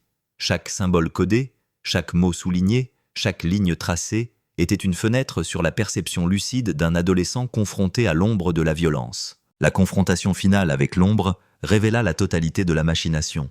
L'homme avoua avoir suivi le jeune garçon, anticipé ses mouvements et tenté d'exploiter ses failles. Mais il ne pouvait ignorer la sophistication de la stratégie de l'adolescent. Le journal, véritable extension de sa pensée, avait anticipé chaque action et laissé derrière lui une piste infaillible. L'ombre, impuissante face à la rigueur et à la précision des preuves, comprit qu'il avait été déjoué par un esprit qu'il avait sous-estimé. La scène finale dans le bâtiment isolé fut empreinte d'un mélange de soulagement, d'incrédulité et d'une émotion presque palpable. L'adolescent, bien que jeune et vulnérable, avait transformé la peur en une force protectrice. Les enquêteurs, témoins de cette intelligence et de ce courage, ressentaient à la fois l'admiration et la gravité de ce qui venait de se dérouler. La ville de Lyon, silencieuse et endormie sous un ciel étoilé, semblait témoigner de la victoire de la perspicacité et de la vigilance sur l'ombre et le danger. Les suites judiciaires furent immédiates et rigoureuses. L'ombre fut inculpée pour harcèlement, mise en danger de mineurs et tentative de manipulation. Les preuves accumulées grâce au journal et aux investigations minutieuses constituèrent un dossier accablant. Mais au-delà de la dimension légale, c'était la force psychologique et la lucidité de l'adolescent qui fascinaient tous ceux impliqués dans l'enquête. Il avait su utiliser la documentation, l'observation et la stratégie pour protéger sa vie et guider les enquêteurs vers la vérité. L'adolescent retrouva progressivement sa vie normale, mais la mémoire de cette période resta gravée en lui et dans la conscience de sa famille. Chaque page du journal devenait un témoignage vivant de courage et de clairvoyance, un rappel de la capacité humaine à transformer la peur en connaissance, la menace en stratégie et le danger en révélation. Les enquêteurs, eux, comprirent que ce qu'ils avaient vécu allait au-delà d'une simple disparition. C'était une leçon sur l'intelligence, la détermination et la complexité de la nature humaine. Et lorsque Lyon retrouva son calme, les ruelles, les parcs et les bâtiments semblaient désormais chargés d'une nouvelle signification. Les lieux observés, les passages secrets découverts, les indices codés et les rencontres furtives formaient un réseau invisible mais indélébile, témoignant de la capacité d'un adolescent à comprendre et à naviguer dans les ombres et de la vigilance nécessaire pour déjouer ceux qui se cachent dans le silence. Le journal, humble et discret, restait le symbole de cette victoire de l'intelligence sur la peur, de la lumière sur l'ombre et de la vérité sur le mensonge. Le soleil se leva sur Lyon avec une lumière douce mais implacable, comme pour rappeler à tous que la ville continuait, malgré les ombres qui l'avaient parcourue. Le calme matinal contrastait avec les semaines de tension, de mystère et de peur qui avaient enveloppé cette affaire. Le journal de l'adolescent, désormais entre les mains de sa famille et des enquêteurs, restait un témoin silencieux mais vibrant de la vérité révélée. Chaque page, chaque annotation codée, chaque symbole était un fragment de courage et de perspicacité, un écho de l'intelligence d'un jeune garçon confronté à la cruauté et à la manipulation. L'ombre, après son arrestation et son inculpation, avait été confrontée à ces actes dans la lumière impitoyable de la justice. Les procédures légales avancèrent rapidement, mais ce qui marqua profondément tous ceux impliqués fut la manière dont l'adolescent avait anticipé chaque menace et chaque mouvement. La ville elle-même, ses bâtiments, ses rues et ses ponts semblaient avoir été le théâtre d'une lutte silencieuse entre l'ombre et la lumière. Un duel où la connaissance et la prévoyance avaient triomphé de la peur. La mère, tenant encore le journal, relut les pages avec une émotion contenue mais intense. Chaque détail révélait non seulement la présence constante de l'ombre, mais aussi l'ingéniosité et la clairvoyance de son fils. Les symboles, les notes et les indices n'étaient pas de simples annotations. Ils formaient une carte mentale complexe, un réseau d'observation et de protection, et surtout une preuve irréfutable que l'adolescent avait navigué avec intelligence et courage dans l'univers de l'invisible. Les enquêteurs, eux, se remémoraient les moments de tension, les découvertes inattendues et les nuits blanches passées à recouper les indices. La révélation finale de l'identité de l'ombre et la confrontation dans le bâtiment isolé avaient été autant un triomphe intellectuel qu'une délivrance émotionnelle. La stratégie de l'adolescent avait permis de transformer un mystère apparemment insoluble en une victoire méthodique sur la peur et l'incertitude. Mais au-delà des aspects judiciaires et logistiques, ce fut l'ampleur humaine qui frappa le plus les témoins et les participants de cette enquête. L'adolescent avait non seulement survécu à une menace réelle et persistante, mais il avait aussi su documenter la vérité de manière à protéger sa vie et à guider ceux qui viendraient après lui. La tension, la peur et la manipulation s'étaient transformées en un outil de révélation et de justice, démontrant la puissance d'un esprit jeune mais exceptionnellement lucide. Dans les semaines qui suivirent, la ville retrouva un rythme plus calme. Les lieux fréquentés par l'adolescent et l'ombre redevenaient ordinaires, mais pour ceux qui connaissaient l'histoire, chaque ruelle, chaque pont, chaque bâtiment portait désormais le souvenir d'un affrontement silencieux entre le danger et la perspicacité. Le journal fut conservé comme preuve historique, mais aussi comme témoignage vivant de la capacité humaine à transformer la peur en action, la menace en connaissance et la manipulation en révélation. Le dernier geste de la mère fut de replacer le journal sur l'étagère, entre des livres ordinaires, mais avec un respect et une gravité qui témoignaient de la valeur exceptionnelle de ce document. L'adolescent, enfin libéré de la menace de l'ombre, commençait à retrouver un semblant de normalité. Mais son expérience avait laissé une empreinte indélébile sur sa psyché et sur celle de tous ceux qui avaient suivi cette enquête.